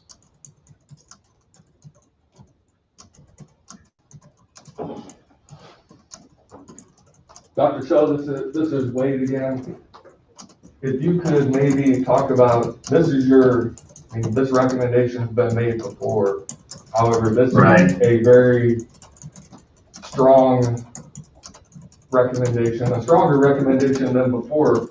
And if things don't change or there's a buy-in from the local community, as you referenced it, to wearing a mask, do you have an idea of what you would recommend in the future as the local health officer? Well, I think it'll probably be taken out of our hands to some extent. New Mexico, which has half the amount of cases that Kansas has just closed down for another 2 weeks. And I think the way the Midwest has been overrun, I see that as a possibility for Kansas in the future. So I don't want to get to that point, and then hope that we can do our part to flatten the curve. We don't get to that point. But initially I was coming out with an order to mandate mask wearing because I thought that was our only recourse. But I'm willing to let the community be responsible and hopefully follow that recommendation as opposed to an order. And if we can't show improvement in those areas and flattening of the curve, et cetera, then we may have to progress to more of an order, which would require law enforcement, involvement to enforce that. And Dr. Schultz, We don't want to get to that point. based on what you're recommending now, do you see this recommendation, and I know we talked about it the other day, as the least restrictive alternative of the options available? Yeah, I mean, it really is. It still allows people to make those decisions. We hope that they're making conscious decisions in regards to everybody else and not just themselves. But yes, this is very,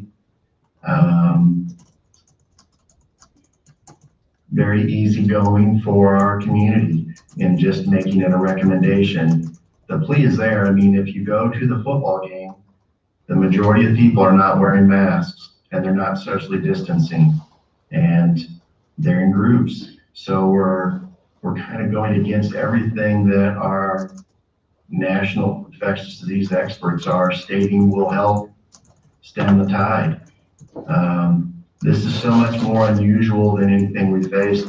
It's unlike influenza, which is seasonal, and we can, bide time and get through 4 months. But there doesn't appear to be any end in sight with this, especially with our ongoing increasing numbers. Probably the end is when everybody in the whole country's been infected, and we can't handle those numbers right now.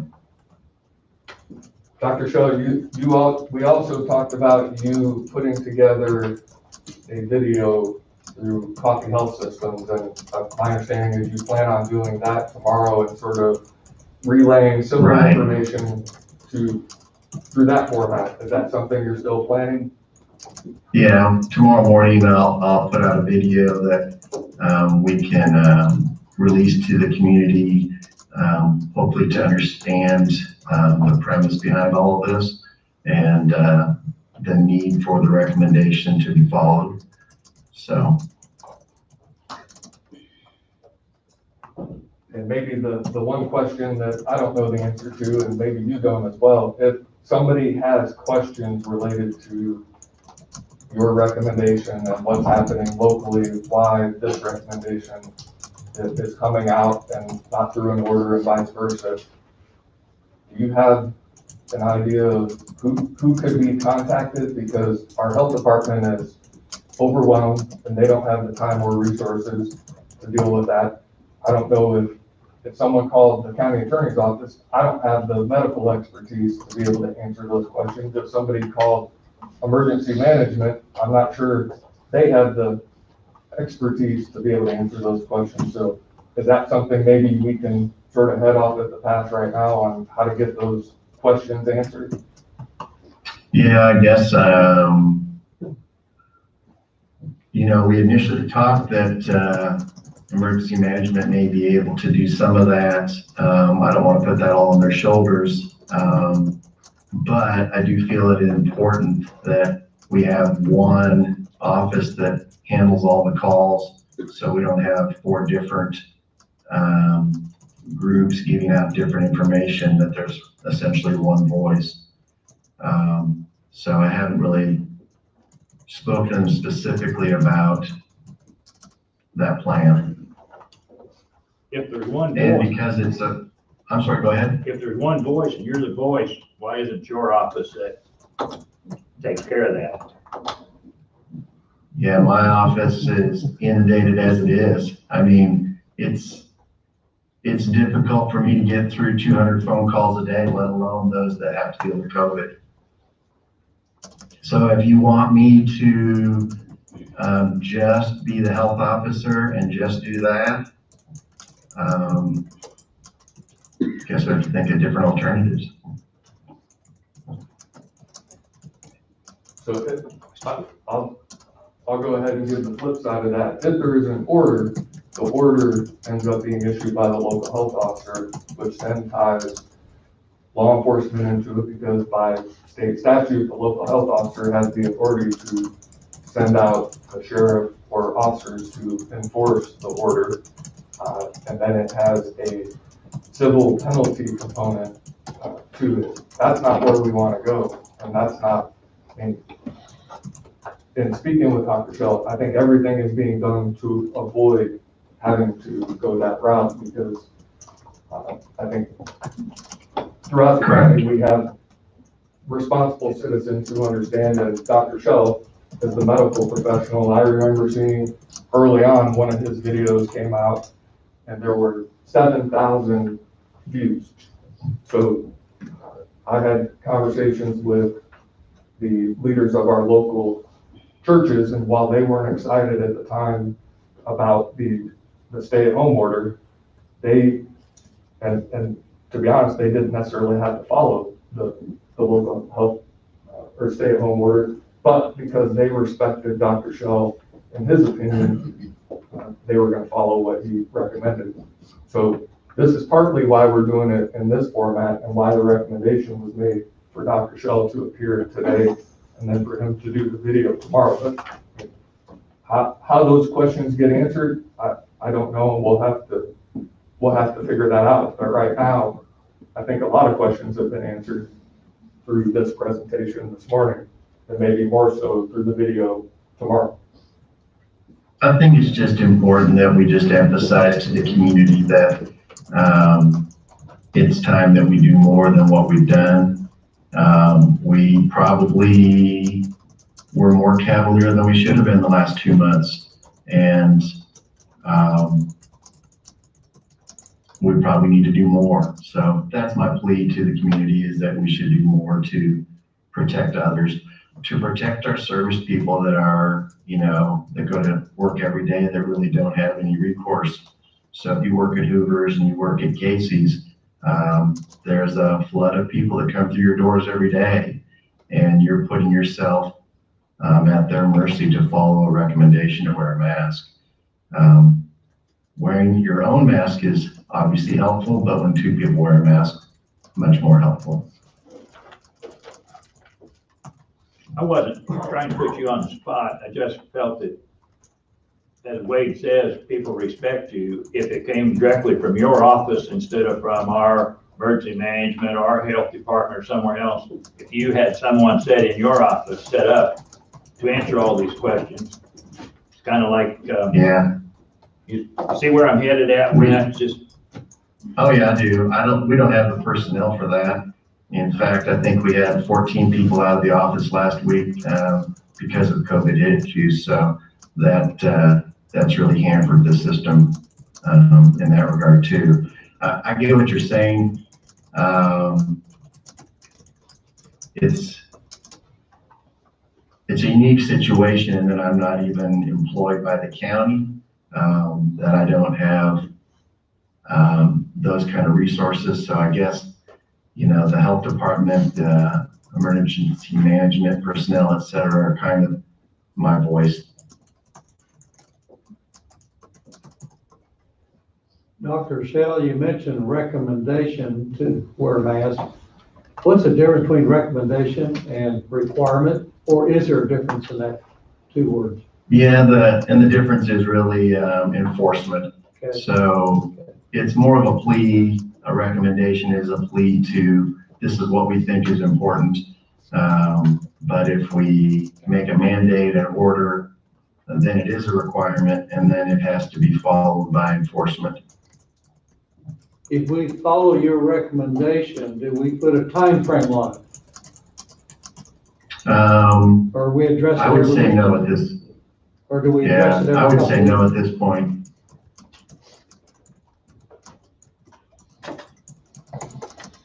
I think the problem with that is, let's say we do it 2 weeks, we do it a month. If that comes, close, then people are gonna be like, okay, I'm done, I'm moving on. And that may be harder for people to follow in the future. And then we may be faced with more of a mandate. So I don't want to limit it at this point.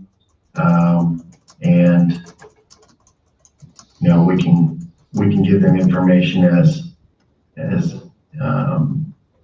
it comes to us in the future. But right now, I wouldn't recommend a stop date.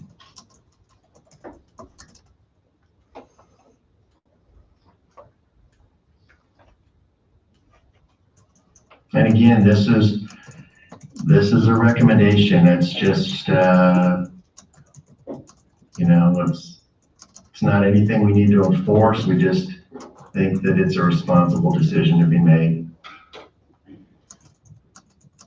Of course, I'm the only one in here wearing a mask, but I respect your opinion. We've got one. I get it. And this is an unusual process. And I totally understand people not wanting to follow suit, people saying it's my body, I can do what I want, etc. And but it's kind of unprecedented times. I mean, my generation and older, we all have a scar on our shoulder for smallpox vaccine that the generations after that don't have, and they don't have to worry about smallpox. I've never known anybody except patients, a few, to have polio, but my grandparents knew lots of people that had polio, and the eradication of those diseases came about because government said this is what's responsible, and our tolerance, for lack of a better word, in the last few years has led to an increase in measles, mumps, rubella, etc., because people don't think that vaccination is something that they have to be subjected to. I look at it as we're not subjecting ourselves to anything. We're trying to keep our community water supply safe, essentially. So, what people want to do in their own lives is great, but if it comes at the expense of others that don't have a say in that, that's probably not appropriate. So that's where I feel we're at with this. Well, I understand your reasoning for wanting to keep some beds in the hospital open, because last week, or a little over a week ago, my wife was transported to the Burlington Hospital and had to be forwarded to another hospital due to some complications. And they had to search for a hospital that had a bed for her. And they were lucky that when they called the hospital she finally entered, they said that they would have a bed open later that morning, and they had one bed available. And when she was dismissed a few days later, they were anxious for her to be dismissed because they said they had 45 people waiting for that bed. And so I understand you're wanting to keep the hospital available for people with what I'll call the more common ailments other than COVID. Right. Yeah, I mean, it's definitely there. It's problematic, and states are even saying they won't accept transfers from out of state. I've had colleagues that have tried to send people even to Nebraska and Colorado, et cetera, when they weren't able to transfer within our own state. So that's the problem we're facing. Like I said, COVID is an enigma. I mean, it's a crazy thing. Not everybody dies from it. In fact, the death rate is very small, but it does require lots of hospitalizations. Our treatment modalities are improving that outcome too. We're not having, I don't think, the deaths that we were in March and April, but it infects a lot of people. And we just have to work smarter, work differently than what we have been doing.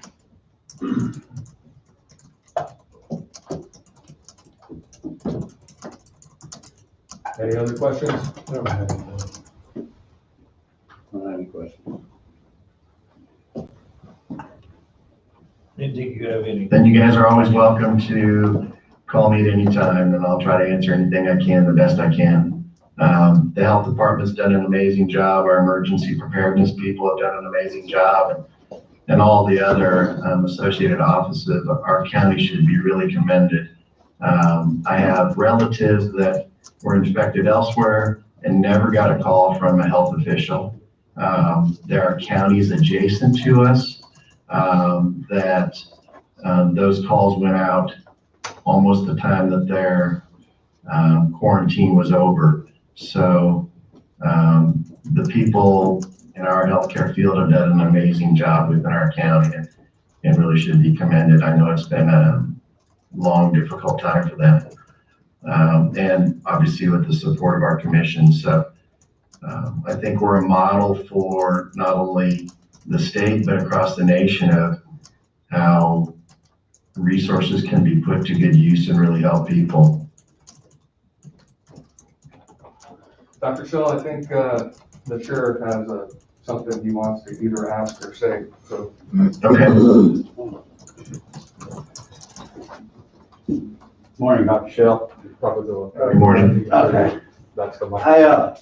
I know I've heard different things about recommendations and requirements, and I'll just say this, that I have full confidence and trust in you as our county health officer. And that if it comes down to a requirement and law enforcement, I will support you and I will do my job. Whether it's popular or not popular, I know that you're about as easygoing as there is, and you see the importance and necessity in it. And we can do better, and we have to do better. And I think it takes everybody as a community. And so whatever resources the sheriff's office has, you got my support. Whatever we can do, whatever needs to be done, we will do it. So I just wanted to say that because you do have our support. I appreciate it.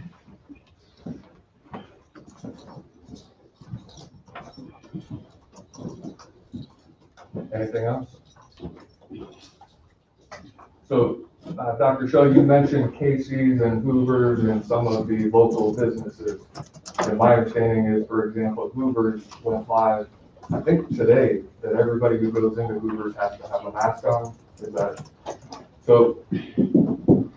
That type of situation with a local business where they require a mask, they can do that because they have the right to refuse service to people. And just so people understand, and maybe you understand as well, if somebody goes into one of those businesses and they refuse to wear a mask at their direction because they get to make that call, and they continue to, that either they don't leave or they don't listen, they could potentially be cited for trespassing at that point, or if it escalates even further to disorderly conduct.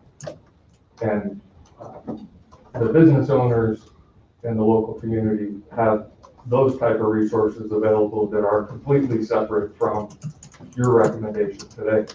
I don't think that's where the local merchants want to go, but that is something that is available to them if they put the individual on notice that they need to wear a mask, and then if they refuse.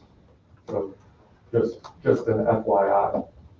Yeah, I mean, I think it's really more of an extension with everything we've grown up with, that no shirt, no shoes, no service. I mean, you know, if Casey says you have to have a shirt on to come in, everybody puts a shirt on.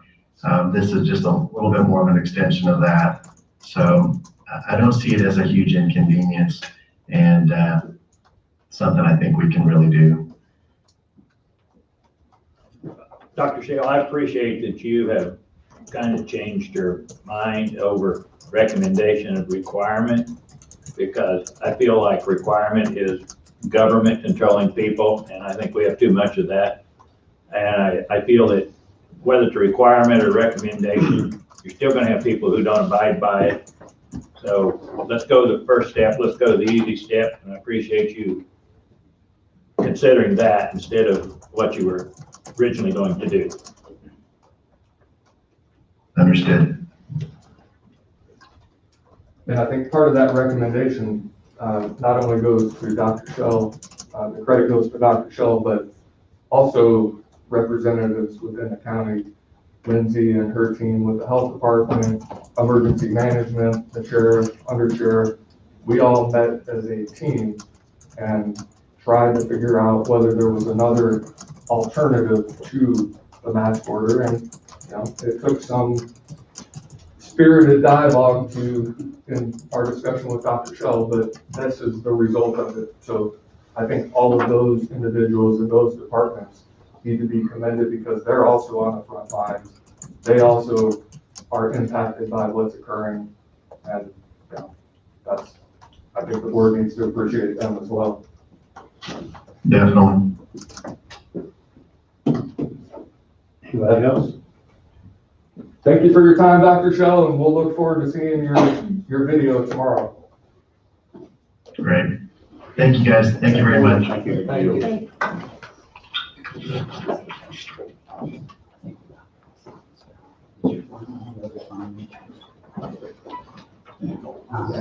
So just for the record, my guy, analogy to the guy back buying a pack of cigarettes while wearing a mask. I was wearing a mask while I was in getting my glasses. This gentleman was standing on the queue wearing his mask. So social distancing didn't matter to me. That's the only analogy I'm trying to say is there's people out there, no matter what we do, they're not gonna wash their hands, they're not gonna be sanitary, something that we should recommend that they all do so. Plus, if you're in violation. You're gonna have violations. So we need to put that in a motion based upon the recommendation. Nope, that's his. So that's where we're at. This was an intentional effort to get Dr. Shell on the screen. So basically, it's the outcry or his recommendation to each and every one of us and everybody on YouTube who's watching or may watch or who may be advised through the paper that that's his recommendation at this point in time. And originally he was only going to do the video, and I thought it was a good idea. We have the technology, put him on the screen. He can't be here in person, and you know, people aren't going to listen to me or you. They may not even listen to him, but he's the medical professional who you have entrusted with being the local health officer. And I thought it was important for everybody to hear from his mouth, not anyone else. So with that being said. So the message today is that we recommend everybody to wear a mask in an enclosed environment. And we don't have to do anything as far as adopting a bylaw, not a bylaw, but making a motion or anything. Nope. This is a public service announcement. I'm sorry? We are not recommending, our health officer is recommending it. We're going to bylaw. This was a forum to get it out to the community in a different, using this public forum and this voice and technology to do so. Yeah. So. And I'll add just, and I forgot to mention it when part of our discussion the other day, and Lindsay reminded me, is we're working on signage, some signage to strongly encourage people to wear a mask, etc. And we're going to come up with that signage and laminate it. And then the sheriff's office, since we're out on patrol anyway, we're going to go around to as many businesses as we can, public places, and try to post this signage, strongly encouraging people to do their part. And we've ordered another 2,000 masks, these paper type masks in, and the officers are going to try to, if they see people without masks, try to strongly, in a positive way, encourage them to wear masks when in public. It's not about our personal beliefs, Randy Rogers' personal beliefs or whatever. It's just what we have to do as a community.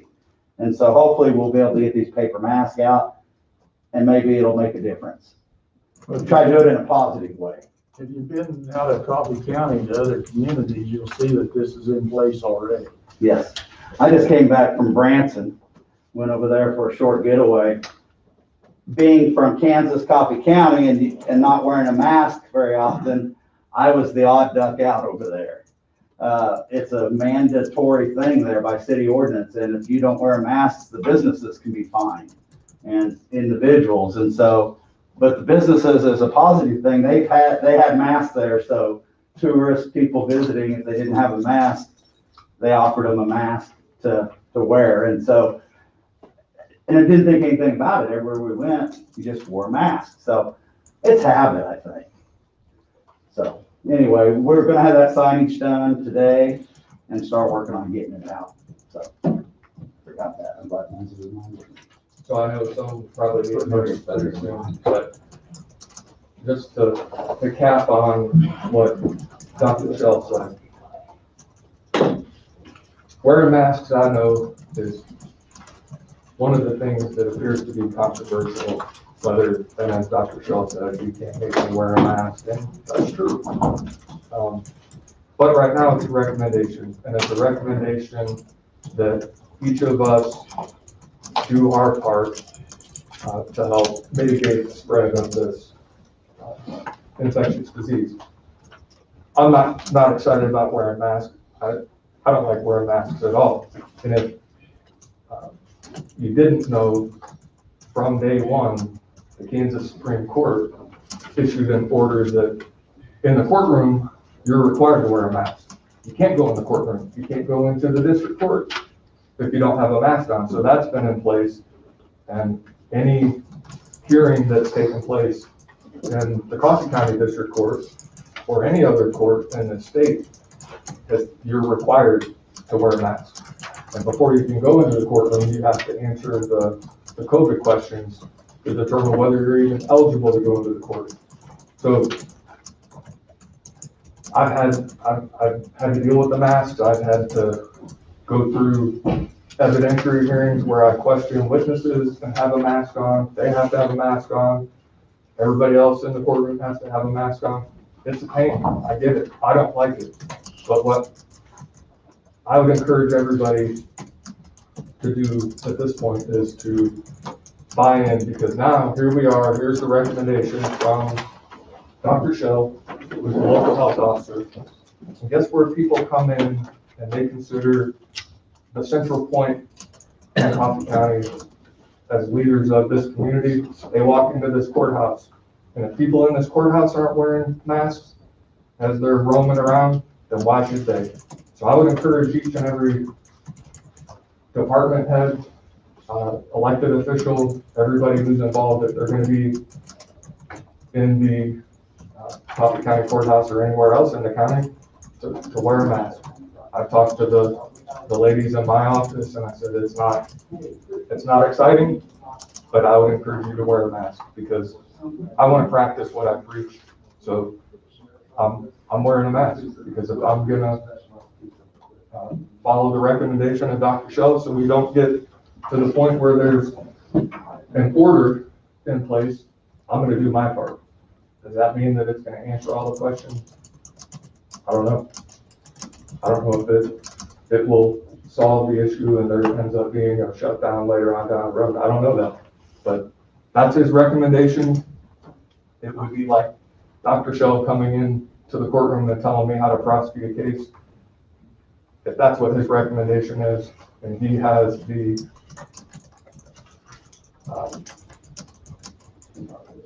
as supported as he is in the local community and outside the community, and that's what his recommendation is, then I have no reason to push for anything else. So that would be my recommendation.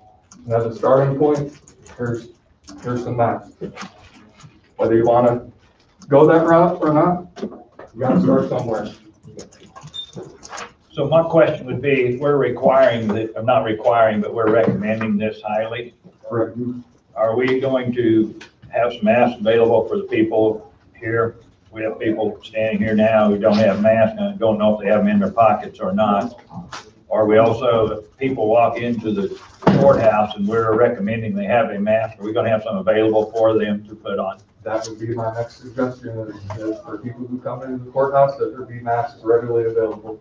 If you go to the district court, for example, you don't have a mask, there's a box of masks there. You can pick one up, and they're provided just as a matter of course, because it's that important. So, I think if that's the recommendation of Dr. Shell, and this building and county employees are gonna buy in, or not, whichever, then we need to do our part and have masks available.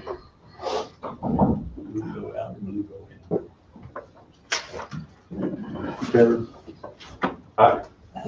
Like I said, I'm not excited about a mask, but I'm gonna do my part. So you can't see me smiling. Can't see her lips moving either. I actually carry one in my truck for when I do go in the local business, because most of them have masks are required here, so that's what just because that's what they want, I wear one when I'm in it, so. And if you watch what's going on in other parts of the country, I mean, instead of just doing mask mandates, they're shutting down. In Michigan, because I pay attention to what's going on in Michigan outside of football. I know the metro area has been this way for a month and a half. So, I know it's not popular here, and it's gonna, but it is what it is. We need to encourage our brothers, sisters, neighbors, anyone we see, hey, let's get some community buy-in and then get this behind us. Just what our county health officer recommends, that's what we should do, or we probably don't need a county health officer. That's the agenda then, isn't it? Yeah. So, Yep. but I've got several other things, probably want to take a break. Let's take a break. We have many this, but I mean, our main agenda is. Yeah. I just didn't want you to. Break. Break. 10 minutes.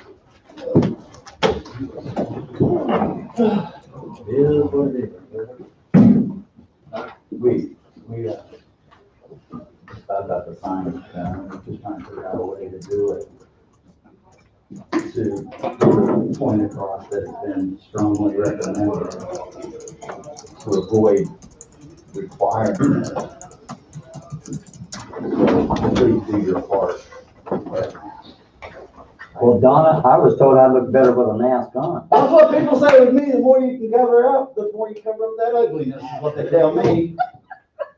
That's something to look forward to. Oh my God, though, it's amazing the different face masks people have came up with, like the big smiley faces. Yeah. and I want the- one of those. All the different looks. Over at Branson, like I said, being used to being able to, you go to walk in a business, they give you the look. And then you look at the sign, it says mandated by ordinance. And right there, they've got like a mask, boxes of masks and sanitizer, and they'll make you leave, even in a restaurant. Until you're seated at your table, Yeah, you have to wear a mask. you have to wear a mask. Yeah. And I figured I was on their turf. I mean, and we were at the Veterans Day parade and stuff, and even up and down the parade route, everybody was wearing a mask, and it's different. Nobody's ever told me what is the longevity effect of wearing a mask all the time? What's it doing to your lungs? I know when I wear a mask, I get to coughing.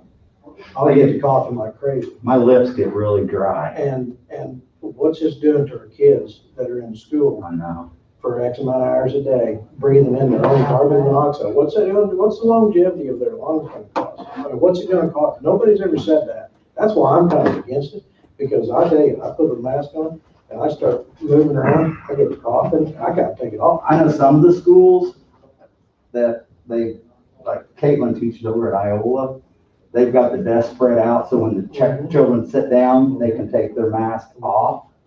But if they get up to go somewhere as a class or whatever, then they have to put them on. And if they wear them for so long, and then they make them take a mask break and take them off and, sanitize their hands and do this and that. The other thing towards the mask, you turn around and grab something, you just like, I counted Wade, it was 27 times pulling it up over, and he touched the part stuff around. And that is the And part that is one of the worst things. That's the part I've asked questions about is the downside is you're constantly fidgeting around your face. So if you don't take and consciously sanitize and you're in a public place touching things and then you're holding it up against your face, you're probably going to increase the likelihood of getting it. Because you're going more places because you got a mask. Right. You can. So you can't do one without the other, I guess, in my mind. If you're gonna wear a mask, you gotta sanitize. And one of my people in my office, though, she is religiously, I mean, she uses sanitizer not religiously. She was the first one to get COVID. That's what I said.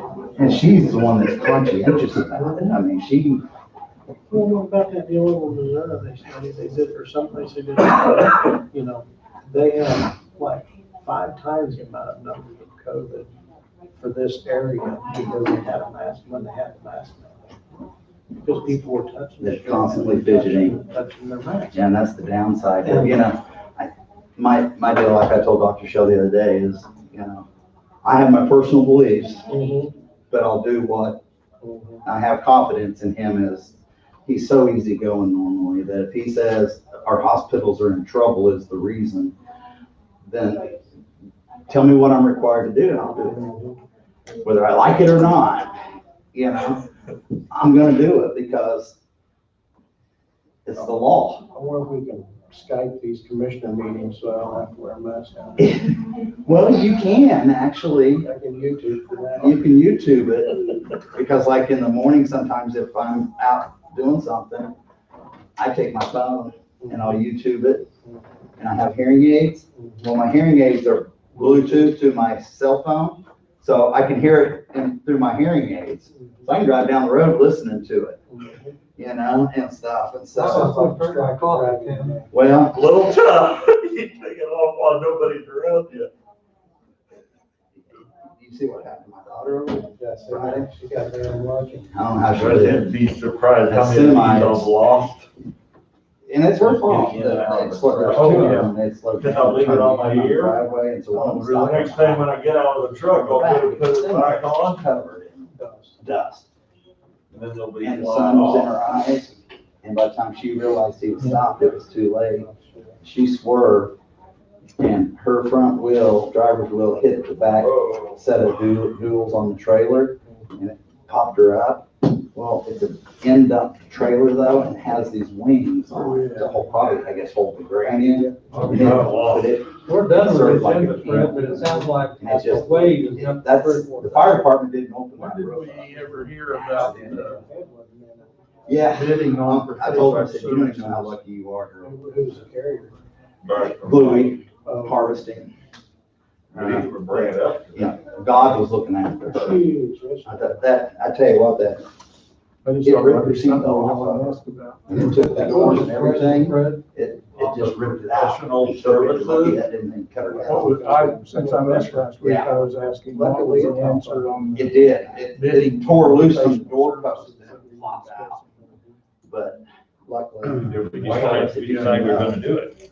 Yeah. she does good though, she knows she's one lucky little girl. It always worries me, her driving. That's what I was wondering, you know, Huh? who's going, Yeah, the fire department didn't rip that roof off. They research had with the doors and the roof. She was sick. Well, Karen and Bluey came running out there, they heard it because it was right there on the D's. She came running out there. She's like, my numbers are there. Karen's talking to her, trying to get her, I prayed that she was alive. She was not there. And I prayed that she was alive and she woke up. And she's like, I hope you don't mind that I just sit there and I stroked her hair and talked to her. I said, no, I'm glad somebody was there. We're not professional. You know, and an off-duty police officer from Garnett PD was going the other way. And he turned around and came back and stayed with her too until fire department got there, but she is a very, very lucky little girl. God was definitely looking after her. Very fortunate. That car is just. Well, if it's been 10 minutes, we're kind of back. Yeah. Don't look like Amy's done yet, so you got something for roundtable, Wade? Yep, I got a couple things. A couple things I can talk about and then I'll need to request. You gonna measure in executive session. But the first things are, one, I've got my stick with me.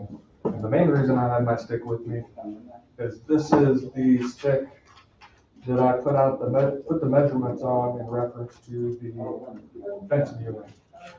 And under the county resolution, it talks about the lower barb has to be no more than 10, or no less than 10, no more than 14 inches from the ground, which is what's reflected here. And then the fourth barb has to be no lower than 44 inches, no higher than 48. And then with the middle barbs with equal distance between the other two. And then has to be well stretched and barbs not more than 9 inches apart, wires securely fastened to posts. And then on the side here, I have a measurement for 9 inches. Why do I have this here today and why am I talking about it? Because it's my reminder stick today. A reminder to discuss or let the board know what happened in reference to our most recent fence viewing, because you hadn't been updated. 2 of you were there, so you know what happened, but the remainder didn't. So our fence viewing we had out in the Waverly area, the 2 landowners were able to basically shake hands and come to a gentleman's agreement, what I started out as to what they were going to do in reference to their the fence issue on their property. And that will be memorialized at some point by them and filed with the Register of Deeds so it carries with the property. Because for those of you who don't know, if there is a fence viewing and the fence viewers, which would be 2 commissioners, go out and are a part of determining the dispute, the first question is whether the fence meets the legal requirements of the resolution. And that's what the initial response is of the commissioners as fence viewers. The second part of that is if it's compliant or not compliant, we'll assume in a situation that the fence viewers go out and determine it's not compliant. At that point, they say you have, the fence viewers would say you have X number of days to make it compliant. In this situation, well, and then the last step is that document then gets recorded with the Register of Deeds, carries with that property until the end of time. In this case, they were able to come to a mutual resolution between the 2 parties before the actual fence viewing took place.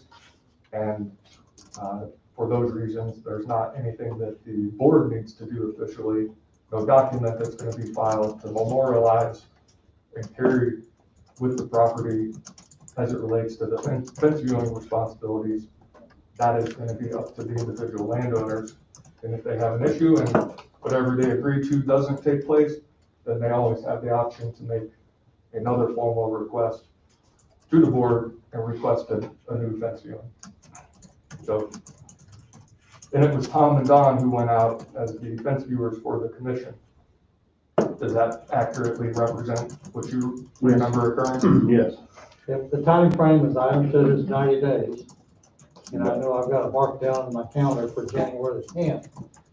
You know, what the agreement was is it's all got to be finalized by January the 10th. Correct.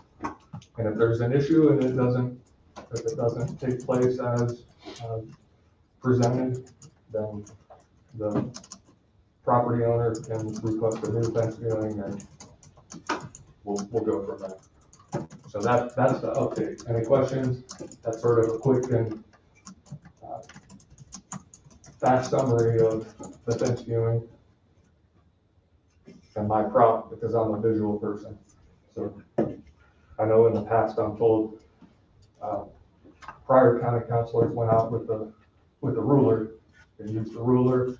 This is my ruler because it gives me the perfect visual aid with the marks on it.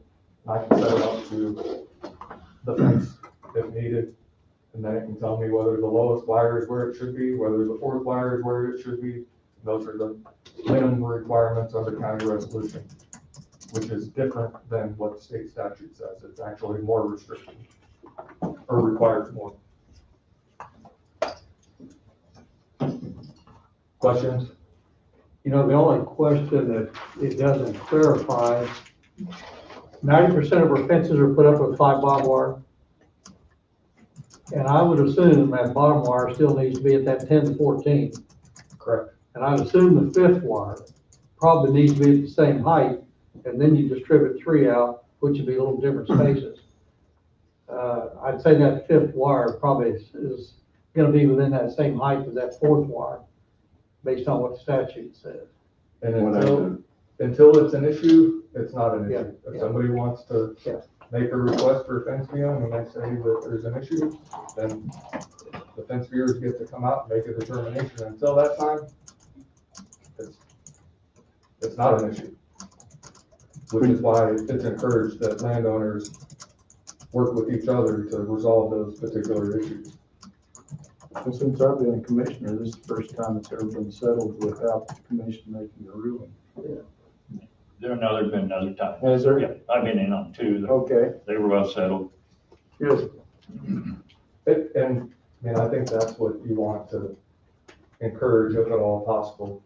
And it took a little while to get there in this particular case, but they eventually got there. Second thing, since we're still waiting, just an update, and I'm not going to go into too much detail on this, but back in on October 20th, myself and Mark Hopkins from the county appraiser's office went to Topeka to be a part of a Coffee County tax appeal that was docketed. But I just want to take this time, although I have a summary decision from the Board of Tax Appeals, in essence, upholding what occurred at this level. It still has some appeal time to run, so I'm not going to go into the details. But I wanted to let you know that occurred, that I did travel to Topeka with Mark. Mark testified on behalf of the county. There was another individual by the name of, well, they were the appraiser for the Division of Property Valuation who deals with agricultural property, because the two are separate. And the valuation of agricultural property is completely different and handled by the state, in case anybody didn't know. And preparing and trying to understand a little bit more about this process, learned that the soil composition makes a difference in what the recommendations are and how it's valued and so on and so forth. And that's done through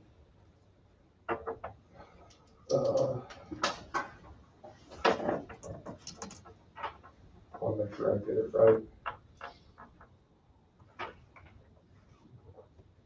Some geological unit of the U.S. government.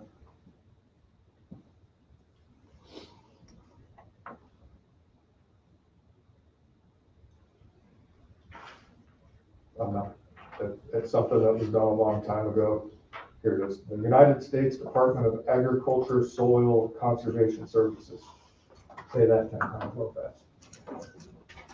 But that's who values, and at some point in time in the past valued the soil types in Coffee County for agricultural property, and they sort of set the template on what the value is, and there's more different soil types than I can even, it's way outside my knowledge base. I just know enough to talk at a very basic level about it. But in essence, Mark Hopkins did a phenomenal job. He did his job. He was very thorough. His presentation was the information he collected that I requested, because each party is required to put together exhibits, proposed exhibits that go to the Board of Tax Appeals and for their judges to have to make a determination and decision. And he went above and beyond. So just to commend Mark on his job and what he did in reference to this particular property. And I'm sure that's what he does with every other property.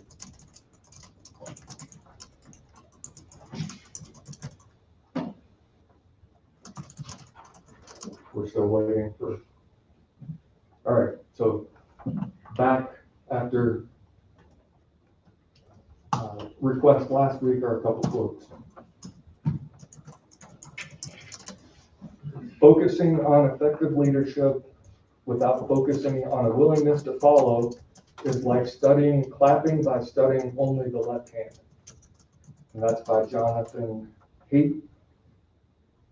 I don't know if it's a book or an article, The Righteous Mind, Why Good People Are Divided by Politics and Religion.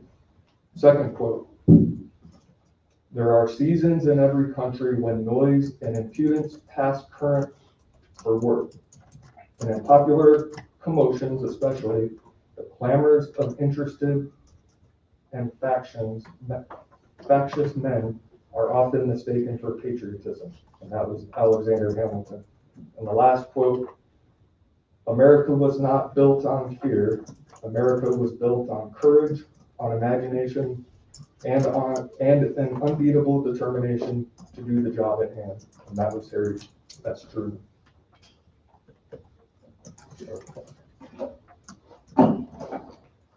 I do need to request an executive session, but I don't want to cut into the time of the canvassor. Yeah, so they're close. You have an idea?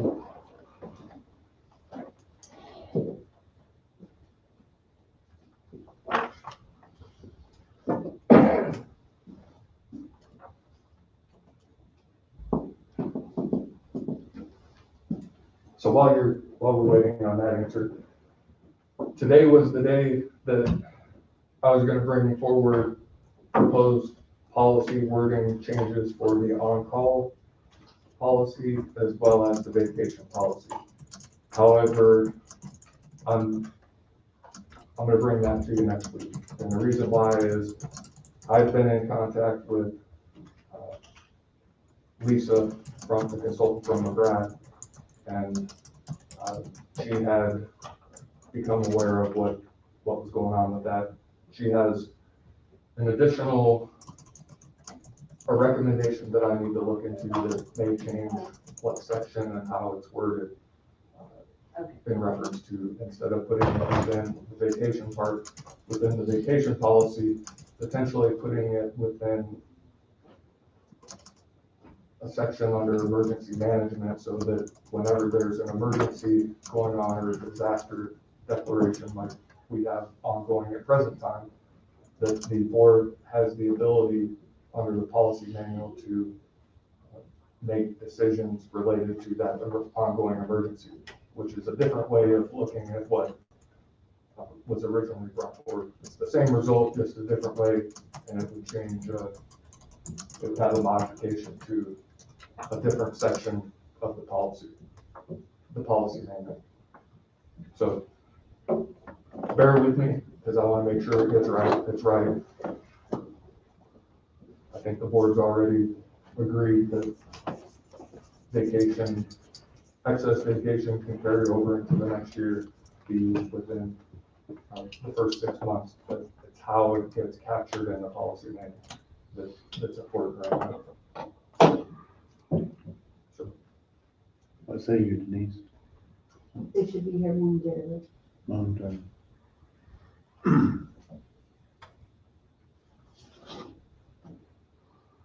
You got anything you want to share with us tomorrow, Whittington? Round there? Not right now. Ready? Yeah, just some information, and some of you may have already seen it, but probably over 50% of the commissioners next year in the state of Kansas are going to be brand new commissioners. So it's just some information that I had received. So I don't know where things are headed. The only thing I have is, we got 7 applications on the emergency. Yeah. We tabled that for this week. Well, 2 weeks ago, we announced we, reevaluate that or look at it here in 2 weeks. 2 weeks is up, so. 2 weeks is today. We'll let the canvassing thing get over and Wade's executive session, and then we can go into executive session and discuss it. how it lies. You got anything special, Donna? Reminder that the Extension Council annual meeting will be held tomorrow on Tuesday, November 17th at 6 o'clock at Kelly Hall. And I've already RSVP'd Tom and Tim and Dawn. That's something I agreed to. Yeah. Where'd you say that's being held at? Kelly Hall. Kelly Hall, 6 Because p.m. originally, I had it down courthouse basement, maybe I wrote it down. That may have been postponed. Oh, really? Yes. Okay, I haven't heard otherwise. Pardon? Brad said it may have been postponed. Or gone virtual. I was supposed to cater that, and that has been canceled as far as catering goes. I see, yeah. So it's definitely canceled for tomorrow night. I think they went virtual with it. I'll check with Darrell and Yeah, Jill. let me know. Okay. Anything else?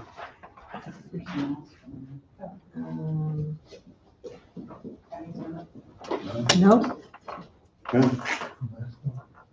You know, I've got the health care written down for tomorrow and Thursday both. Which day is right? I think it's Thursday. Thursday's right day. Everyone. Thursday's the health fair. It's 7 to No idea why I 1. wrote that down. 7 to 1.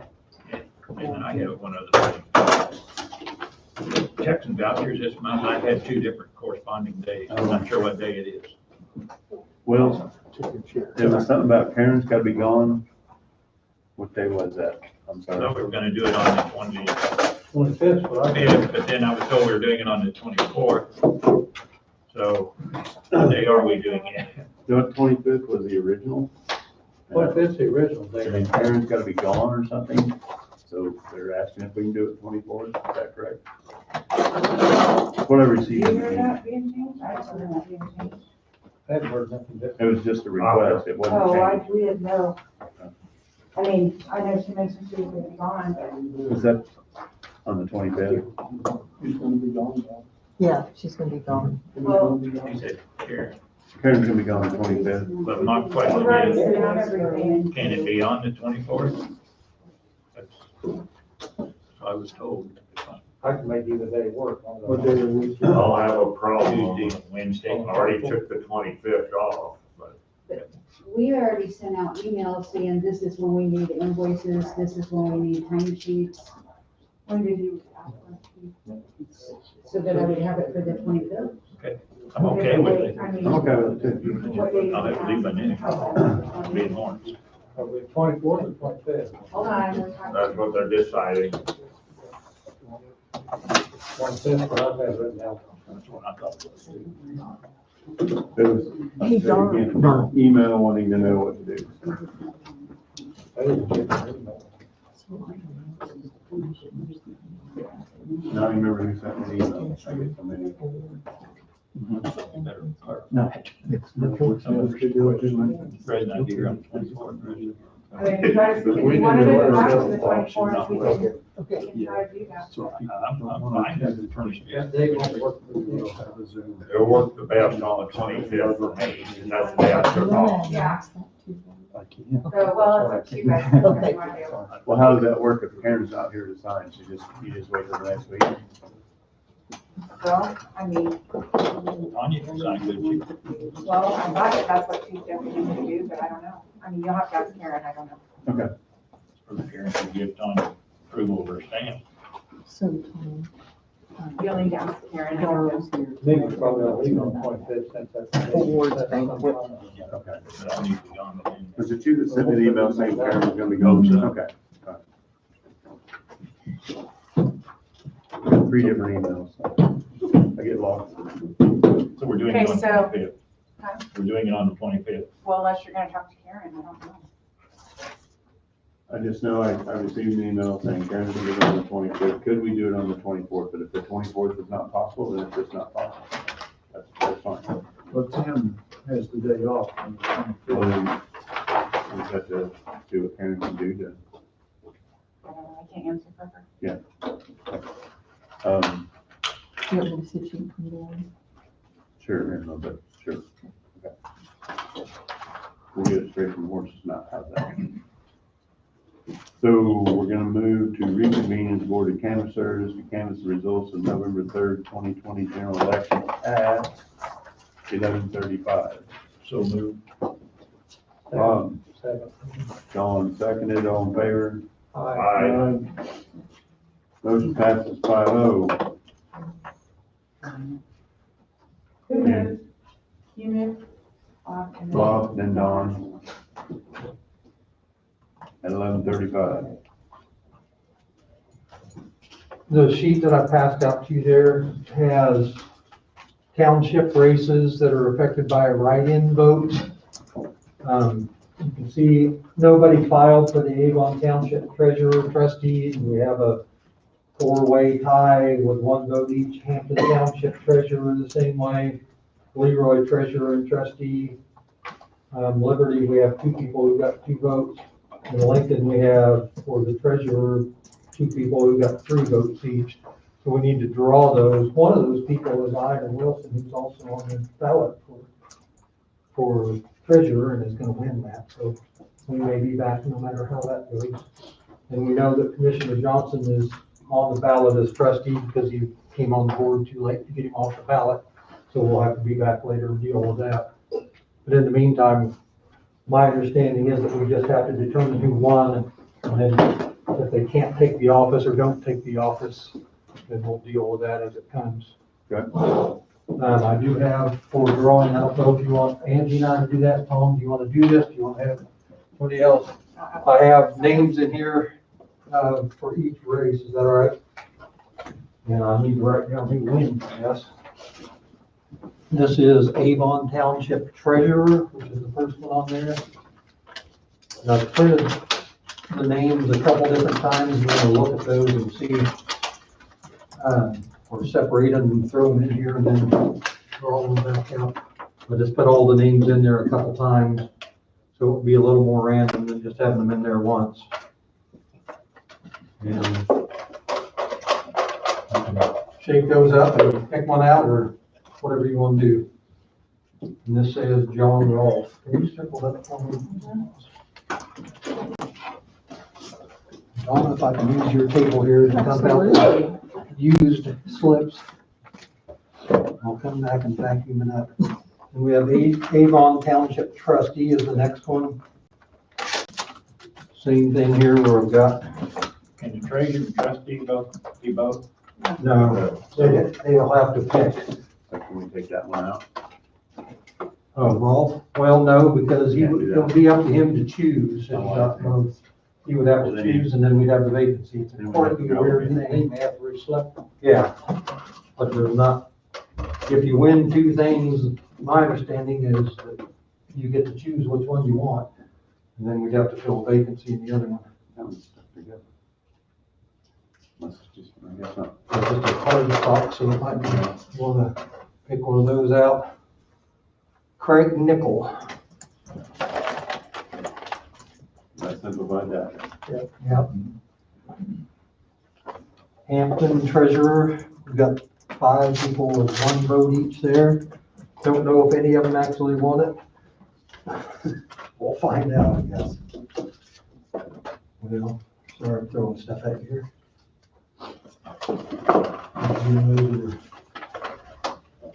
All went there a couple times, except for the ones that I didn't get out yet.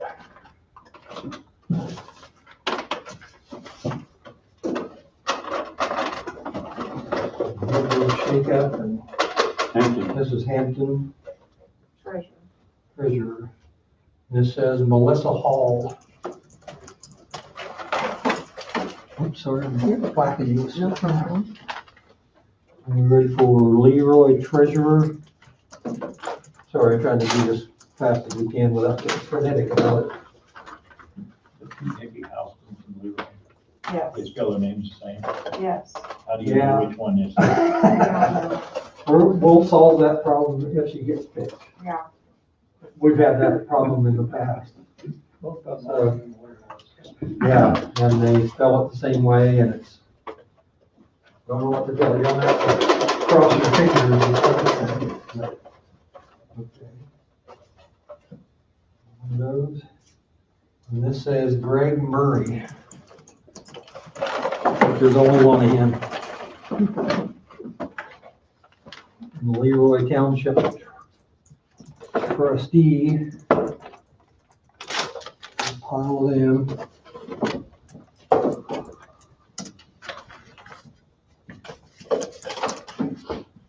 Ground floor. Goes around in there. Pat Beard, not the current resident, Spring Creek, because he's moved and he's in the second session to the west. We're gonna find out. Which Pat Beard is it? I think we got There's three. only one. Well, there's Patrick, one of those Patrick, he's in Yeah. Spring Creek. But his dad has moved to Spring Creek because he's in that Oh. east of that road. I don't know. I tried to determine by voter registration if they were still They're eligible. both in there. Spring Creek now. Okay, I'm if sure- he's not eligible, I'm correct, I then think he'll I'm be correct. back. Who was it? I didn't. Pat Beard. Okay, it was. He just put up a brand new metal building with his house. Okay. Well, that's the And he nature of this lives credit. east of Freeport now, which I'm sure is not. And we're ready for Liberty, is that correct? Yeah, Liberty Treasurer. We have two people there that each got two votes. His son Patrick lives now. And so break those out in there and shake.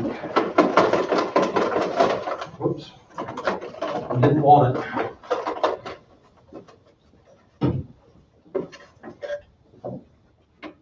It says Amy Burke.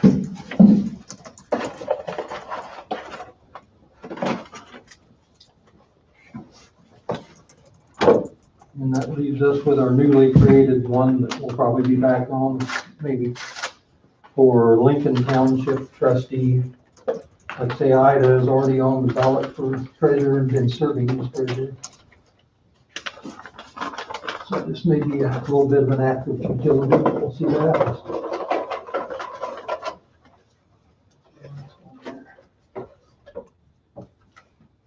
And it says Dustin Slade. Okay.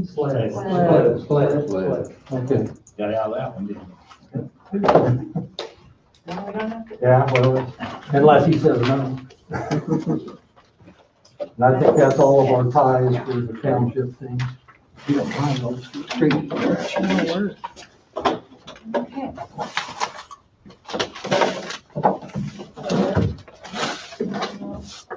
Sorry about the tree. We have the poll votes for the advanced provisional and election day.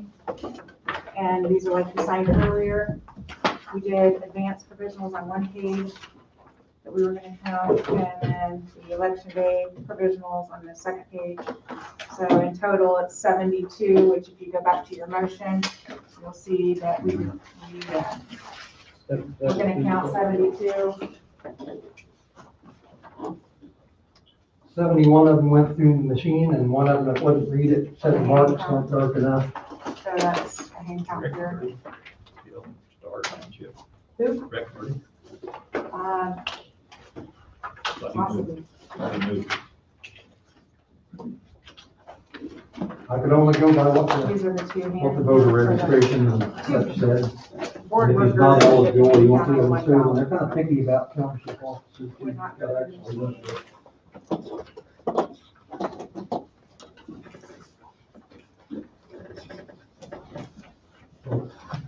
When getting elected and when serving.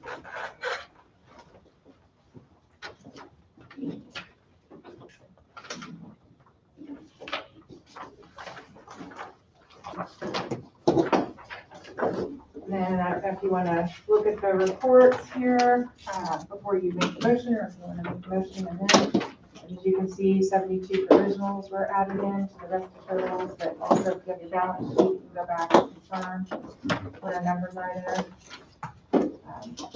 So however you want to do it, and then just sign on the front of each of these reports. You read them. So these are just different versions of reports. This is an election summary with write-ins. This is an election, a summary. This one's an actual detail. I don't know why that, oh, it's just one of that on the front of it. And that one's fine.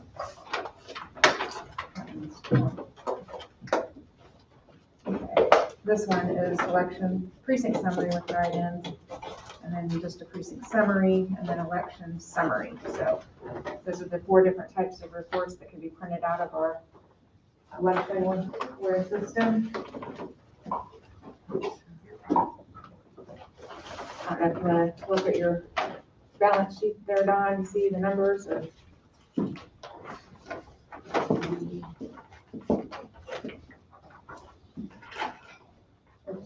Yeah. 2 are in paper.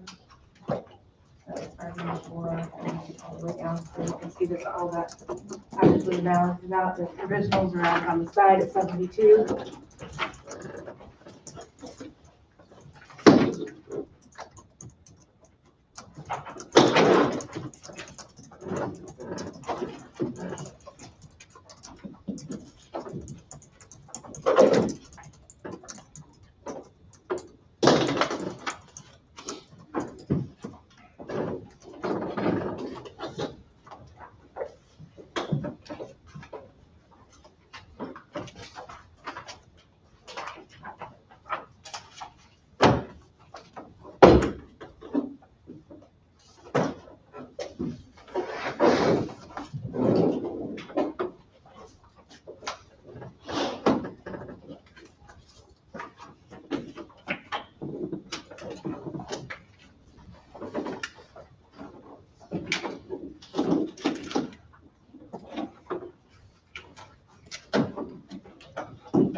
Which I believe they have, so we will move to certify the results of the canvas board.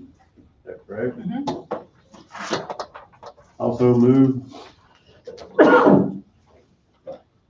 I'll second.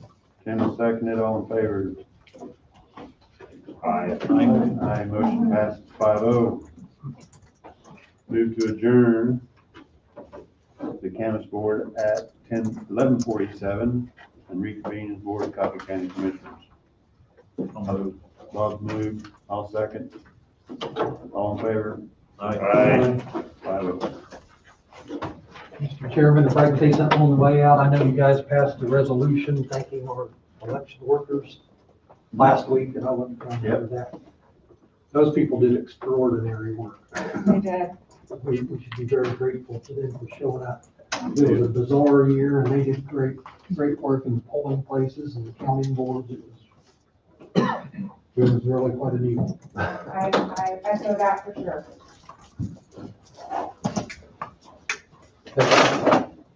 Thank you. Thank you. Thank you very much. Thank you.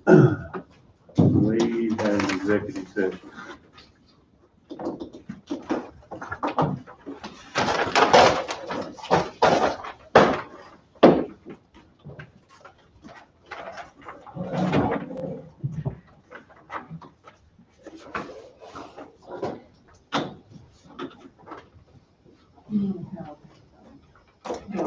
Oh, I'm sorry, Darrell, you had something for us? Well, just a quick clarification, I guess. We are still gonna have our extension annual meeting out at the fairgrounds tomorrow evening. Have a physical meeting. We have had to make some alterations, much to our disappointment. We have canceled the meal. But we are also going to provide a virtual option of a Zoom connection for those who would like to maybe participate, attend, whatever you might call it, virtually as well. But we are going to have a physical meeting with the awards presentation and that sort of thing. It still start at 6 then, we'll have to make it 6:30. 6:30. 6:30, yeah. So, just wanted to clarify that. Thank you, Darrell. Thank you.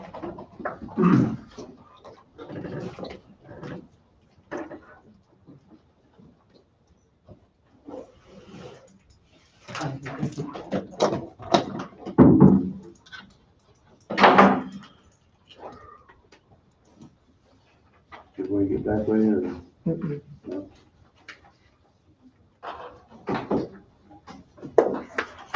I know we had something.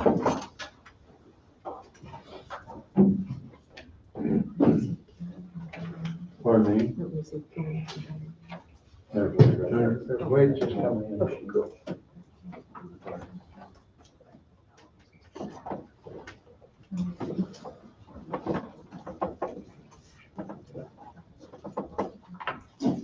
Waiting on me? Well, not very long, but yes. Have we already gone around the Yes. I'm not, I haven't. Oh, My round table, but if we can I'm do sorry. that either way. Denise was sitting at that chair and she had nothing. Do you have something? Because he's wanting to do executive session. Okay, yeah, the one thing I was gonna talk to you guys about was the Thanksgiving dinner. Okay? I have talked to Doug Henry this morning on the phone, and he's got everything planned to come in. He's also bringing to-go boxes. We're gonna have him either set up over there on the east side of the room or over here on the west side of the room. We won't have any seating in here. Of course, everyone will be wearing masks.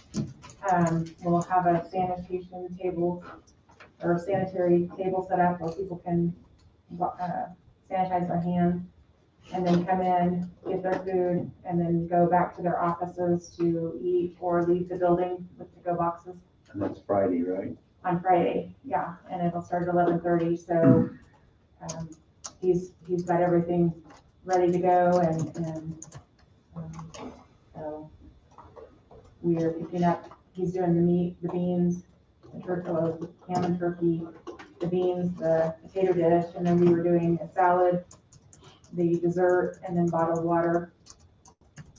So unless you guys had anything else, Dawn was up and visited with me last week. Yeah, I visited Angie a little bit the other day. We need to continue it, but I think she's got it well planned out. So I think it's time to move ahead with it.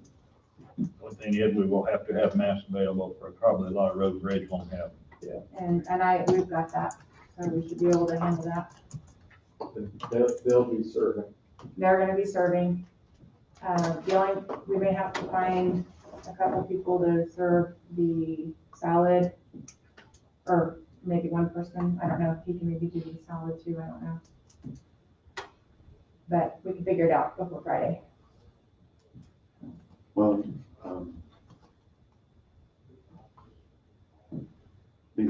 due to, I'm not sure I can make it Friday due to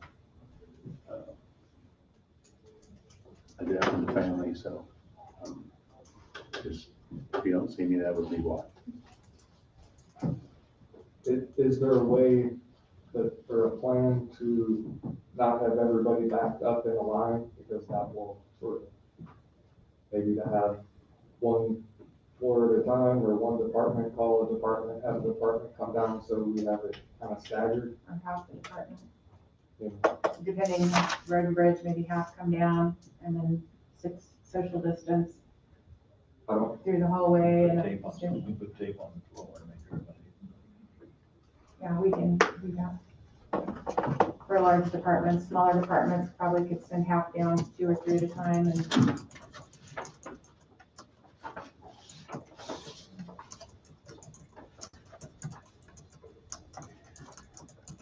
that sounds still okay. Yeah. Yeah. And let's see, we got longevity checks. Did you ever get those, Denise? I have some checks I haven't had the opportunity to sign yet. But Okay, that's I got- longevity. Okay, I got a stack of checks here. And then we also have, we didn't know if we should just go ahead and hand out certificates for years of service to the department heads and their longevity checks. Being the situation, we're not going to be able to do a recognition other than we could do an email recognition to all departments recognizing those for their years of service. But to actually physically do a handout, do you guys want us to do that, or how do you want us to handle that? I think just give them to the department heads and go from there. Make it. That'd be the simplest. Okay, and then we can send an email out recognizing those employees for their years of service that way, so that there is some recognition. Okay. And I think that's all we have.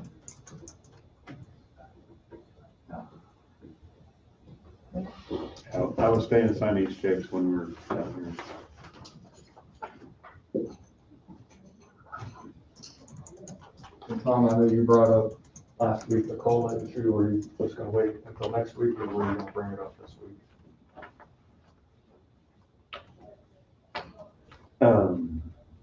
either or, it doesn't matter, I just,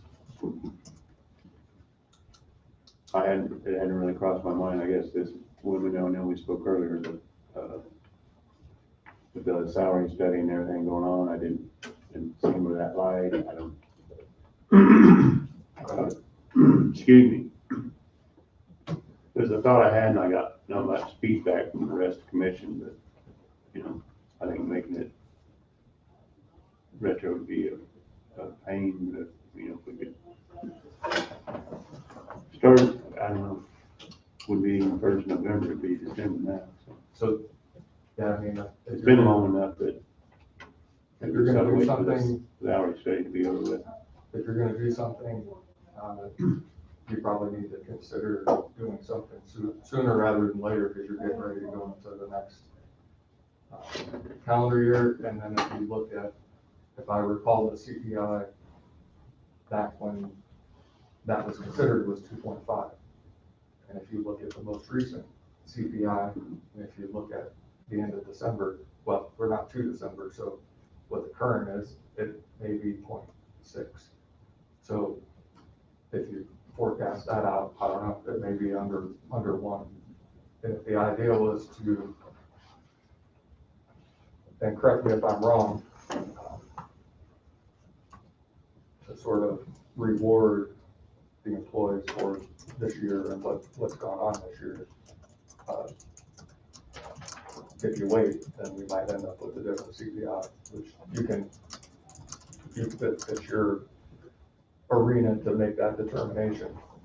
I would not recommend, and I'm sure Denise would have some input or feedback in reference to this part of it. If you do decide to go with the 2.5 and retroactive, that's a nightmare, because then you have to go back and recalculate overtime, recalculate state, federal, all the different taxes. I think that ends up being a nightmare for someone. I mean, I don't think that's the economical way to do it. If you are going to consider doing something, and the idea would be to catch employees up for the year, for the 7 months of CPI that they didn't get, then you could consider that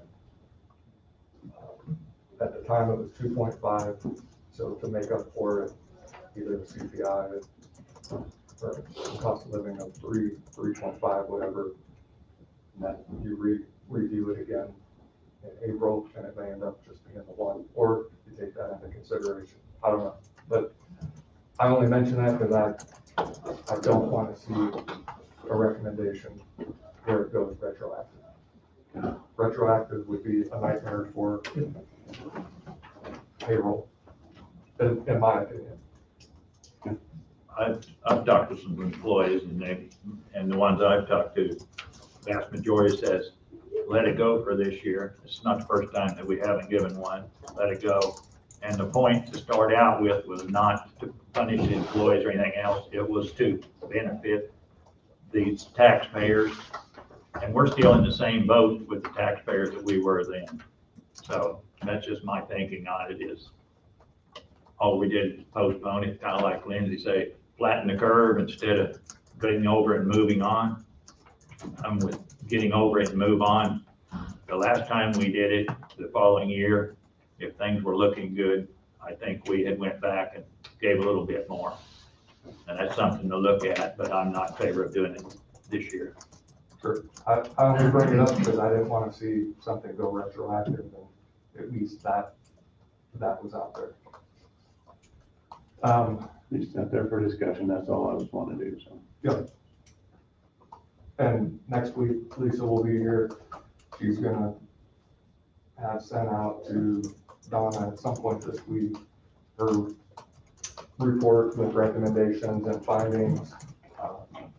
My understanding, and just so you're aware, that each of you, when you get that you take the time to review it, because it's, I think it's gonna be around 50 to 60 pages long.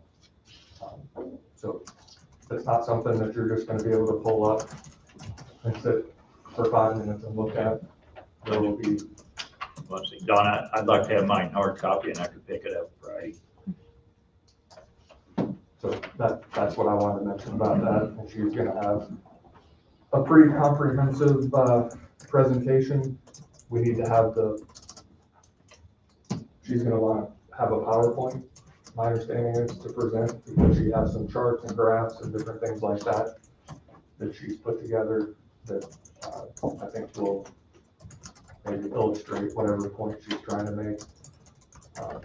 She has some recommendations for changes to the policy that she'll recommend being made, so I mean, just when you have a chance to review what she sends, highlight, make questions, mark areas where you have questions, because I'm sure there'll be quite a few. How do you guys all want yours done? Do you want it printed out or do you want me to email it? Take email. How many pages are she expecting to be on? 50 to 60. John, could I have mine printed out and I'll pick it up Friday when I'm down? Mm-hmm. Do mine the same, because I'd like mine printed. My printer will. My printer, which, That's why I mentioned it, because I thought that might be what you want. So. I just upgraded mine, so I'm good. So the last thing I have is I'm going to request a motion for the commission to recess into executive session for consultation with the county counselor to discuss county policy and to provide legal advice related to county policy for matters being privileged under the attorney-client relationship exception to the Kansas Open Meetings Act, that being KSA 75-4319B2, myself, the entire commission, and Denise for 20 minutes. John's moved, All second. Tim seconded, all in favor? Aye. We're going at 12:05, come out at 12:25.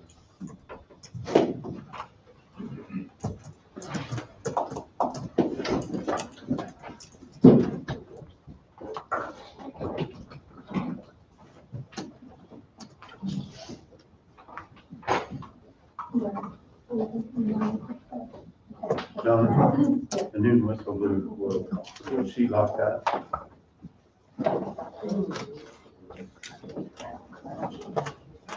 Did she lock it? All right. Okay. She don't lock it. Awesome. Right.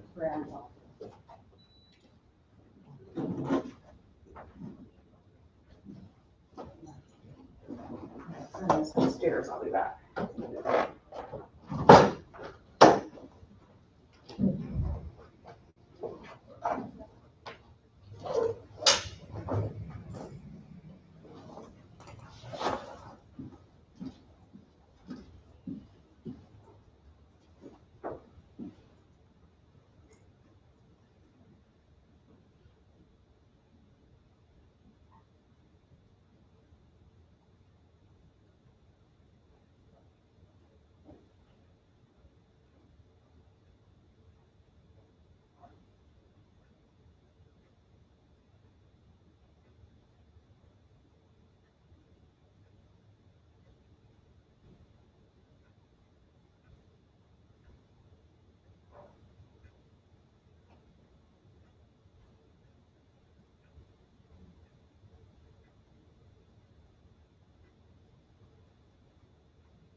Thank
you.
Yeah.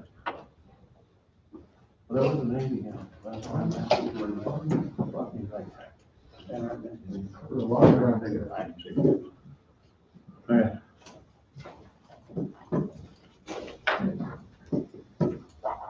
Are you going back in?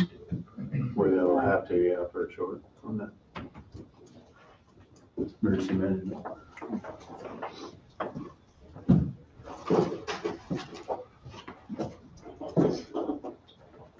Or did you want to talk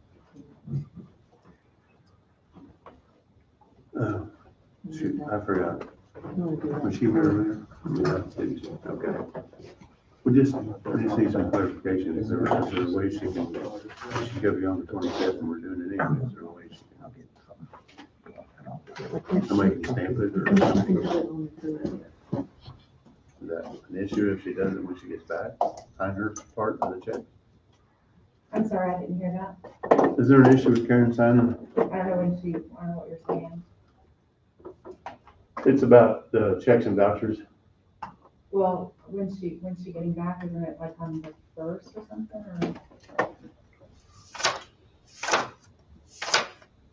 I think she said the 30th. She said the 30th she'd be back. Well, as long as we can get them sent out on the 30th, that's not a problem, but Okay. if she can't get them done and get them sent out, then I don't know how, I don't know if you could get them in the mail by then. because they have to be in the mail by 2 or a quarter till. Okay. And she has to do all of her thing and then get them back to us, and then we have to do something, and then they go to the mail. That's an awful short period.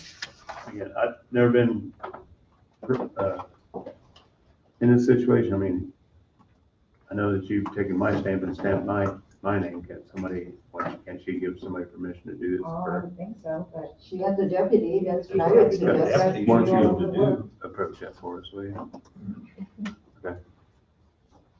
See if. Smile, damn it. See if Tanya can do it. Yeah, see if, if somebody can just take her place. I'll ask her. You have something else, Wade? Nope. You grabbed your stick, you just kinda, I didn't want to forget it. okay. Anybody else have anything? We'll get the checks and voucher things. We're gonna go in executive one more time for,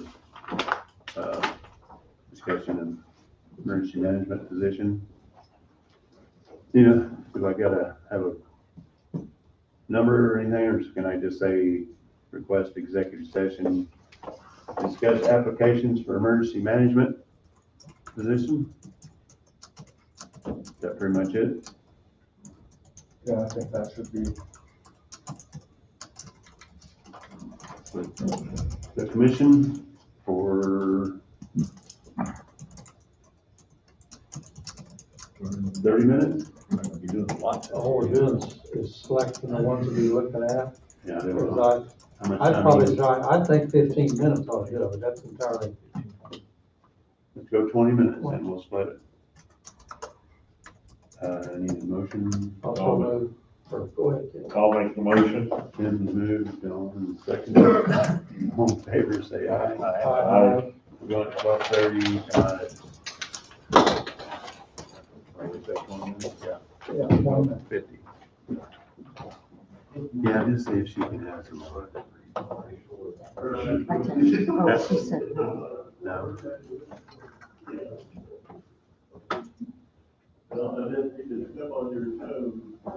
It's hard to, Okay. yeah, you used to be able to.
you give them the key? They were in there. I don't think they locked it up, did they? I don't know, because I had my door locked out too. I doubt they, They didn't come back for it, so.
Long one. How'd that go? Good? Good.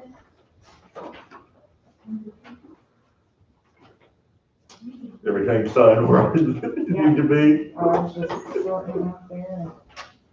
When do you think I'll receive my letter? Just a guess. We'll work on them this week. All right, so be prepared to get it in the mail. Yeah. How long do I have to reply? Can I scan my signature and stuff and just send it to you? That's what I'll do.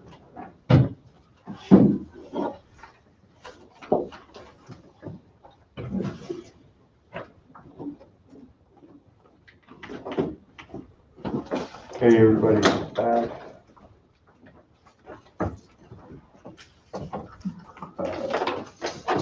No action will be taken on that as of right now.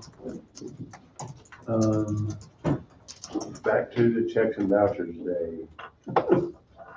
Karen says no Let's see if stamping. Is she's, that right? mm-hmm. So Karen said what? we asked her if a stamp could be done, and she said no, so. So how are I we get- gonna do? I don't know. I mean, we've had deputy treasurers before that stamp. I don't understand why we're holding. So this will be Tuesday instead of Wednesday, right? I don't know if that works for you guys, so. At this I know. point, I mean, it doesn't, because we've already entered in bills for the month, and we've dated them the date that we're gonna run them. And we've known for 3 months it was gonna be on Wednesday. Yeah. I Mm-hmm. mean, I don't understand. Is this a weight question? I thought it was just Yep. go with the 25th. I'm asking her if she That's can my come fault. down. Yeah, I'm way too, I guess. She's got time. Why, what's the point of having the deputy if you can't use them?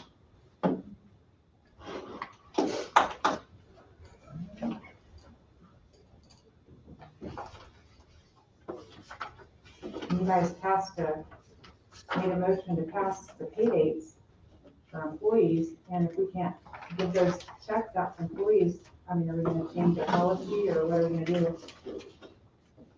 Yeah, I know this date's been set, so maybe she's got an explanation. I don't know what to tell you. So. We're asking her to come back.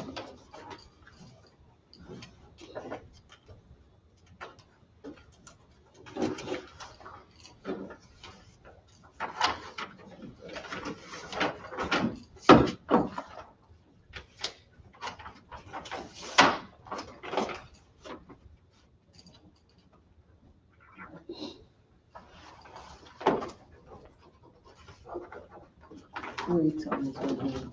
Okay, thank you.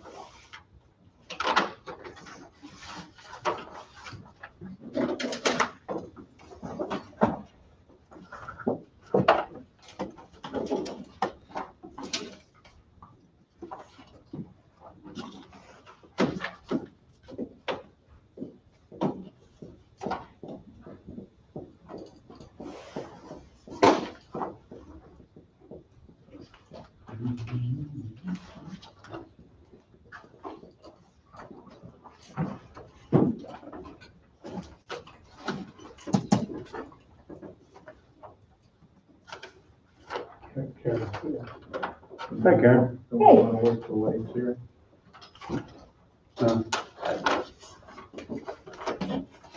I guess, I thought I heard somebody say you want to wait for Wade. I don't know. I mean, I don't know if it's gonna be a legal type thing or not, I guess. I know we set the date for the 25th some time ago, and Right, and because of,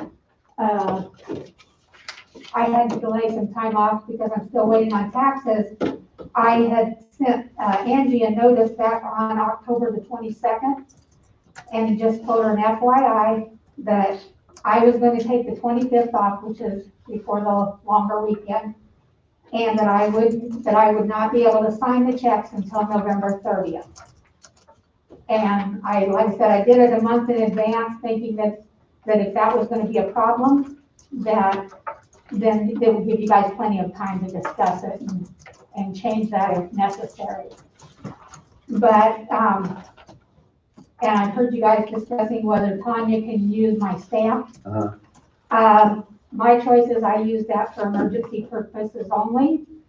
And also I do the claims check of the delinquent taxes.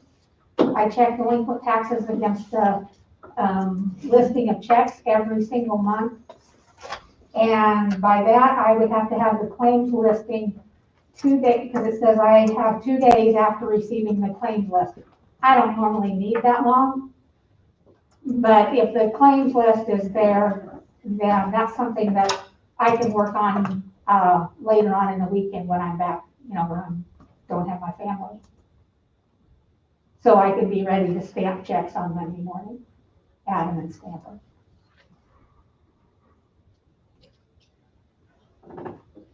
I'm looking at my calendar. The following Monday then, Right, what you're saying. yep.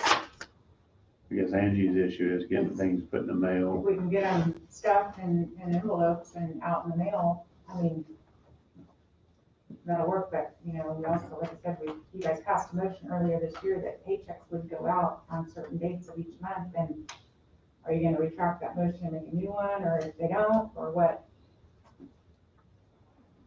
Well, I can do paychecks first thing. I mean, I normally do, I do paychecks first thing, because I feel like those need to get in the hands, and then, you know, so I'll get here Monday morning and stamp them first thing. So, I mean, if that's the case, I don't know why it's an issue, but. I'm not saying it is, I just wanna make sure it's gonna work for everybody. It's not an issue, just make. well, like I said, and I didn't want it to be an issue, so that's why I sent an email over a month ago. Okay. So that it could be, you know, I didn't want it to come down and I wasn't gonna be here on Wednesday. You what? Nothing, I just said, I don't know why it got brought up today, if we already had it kind of figured out. So you were already planning on the 30th? No. We brought up these very issues when you sent that out, because we went over and asked You didn't you. get it back with us. No, what happened was, Terry in your office came to me and asked why Tanya couldn't, and I said, because I go through the delinquent list. And then she said, when you're gone next week, she thought it was, you guys thought it was the week for the October checks. Okay. Nothing was brought up about November. It sounds like we But that's why you have a got resolved, deputy. you'll come in on the 30th and. Yes, do the I'll be here payroll first check. thing in the morning on the 30th, and I'll take care of stamping the checks. Payroll will get done first, taken over to her Okay, as soon as those are Does, done, does and then, does that allow everything to happen on time and manner? You're gonna stamp them or you're gonna sign them? I'm gonna stamp them. I thought your stamp was for emergencies. well, it sounds like it's got resolved. If I allow somebody else to use my stamp, it's because there is a necessity. There is not a necessity if I use it. Well, sounds like, So, like I said, I gave a month's notice, so, okay, well, I'm sorry, I just received an email, sometime last week. yeah, because I hadn't heard anything, so I asked Donna if she would just shoot you an email as, you know, to kind of give a heads up. You know, because That's I what- hadn't heard anything back, and it had never been discussed in any of the meetings about changing it. Right. And I didn't want it to be a problem that Wednesday when I wasn't here, and then I get a phone call on my vacation. That's the reason I brought it up today, to make So- sure everybody was content. Okay, so we'll go ahead as planned, All thanks. right, thank you. What day are we doing vouchers? I don't know. It sounds like the 25th. Doing them on the 25th. We're doing on the 25th. I just have one comment. If Angie's gone, our office doesn't not do work that day. If there's a check to sign, we sign it. She's come over many times when Angie is there and we sign a check. That's ridiculous. Well, that's between your two offices on that one, so. Anyway, anything else? I don't have anything else. We will adjourn at 1:01. And I'll finish signing these checks.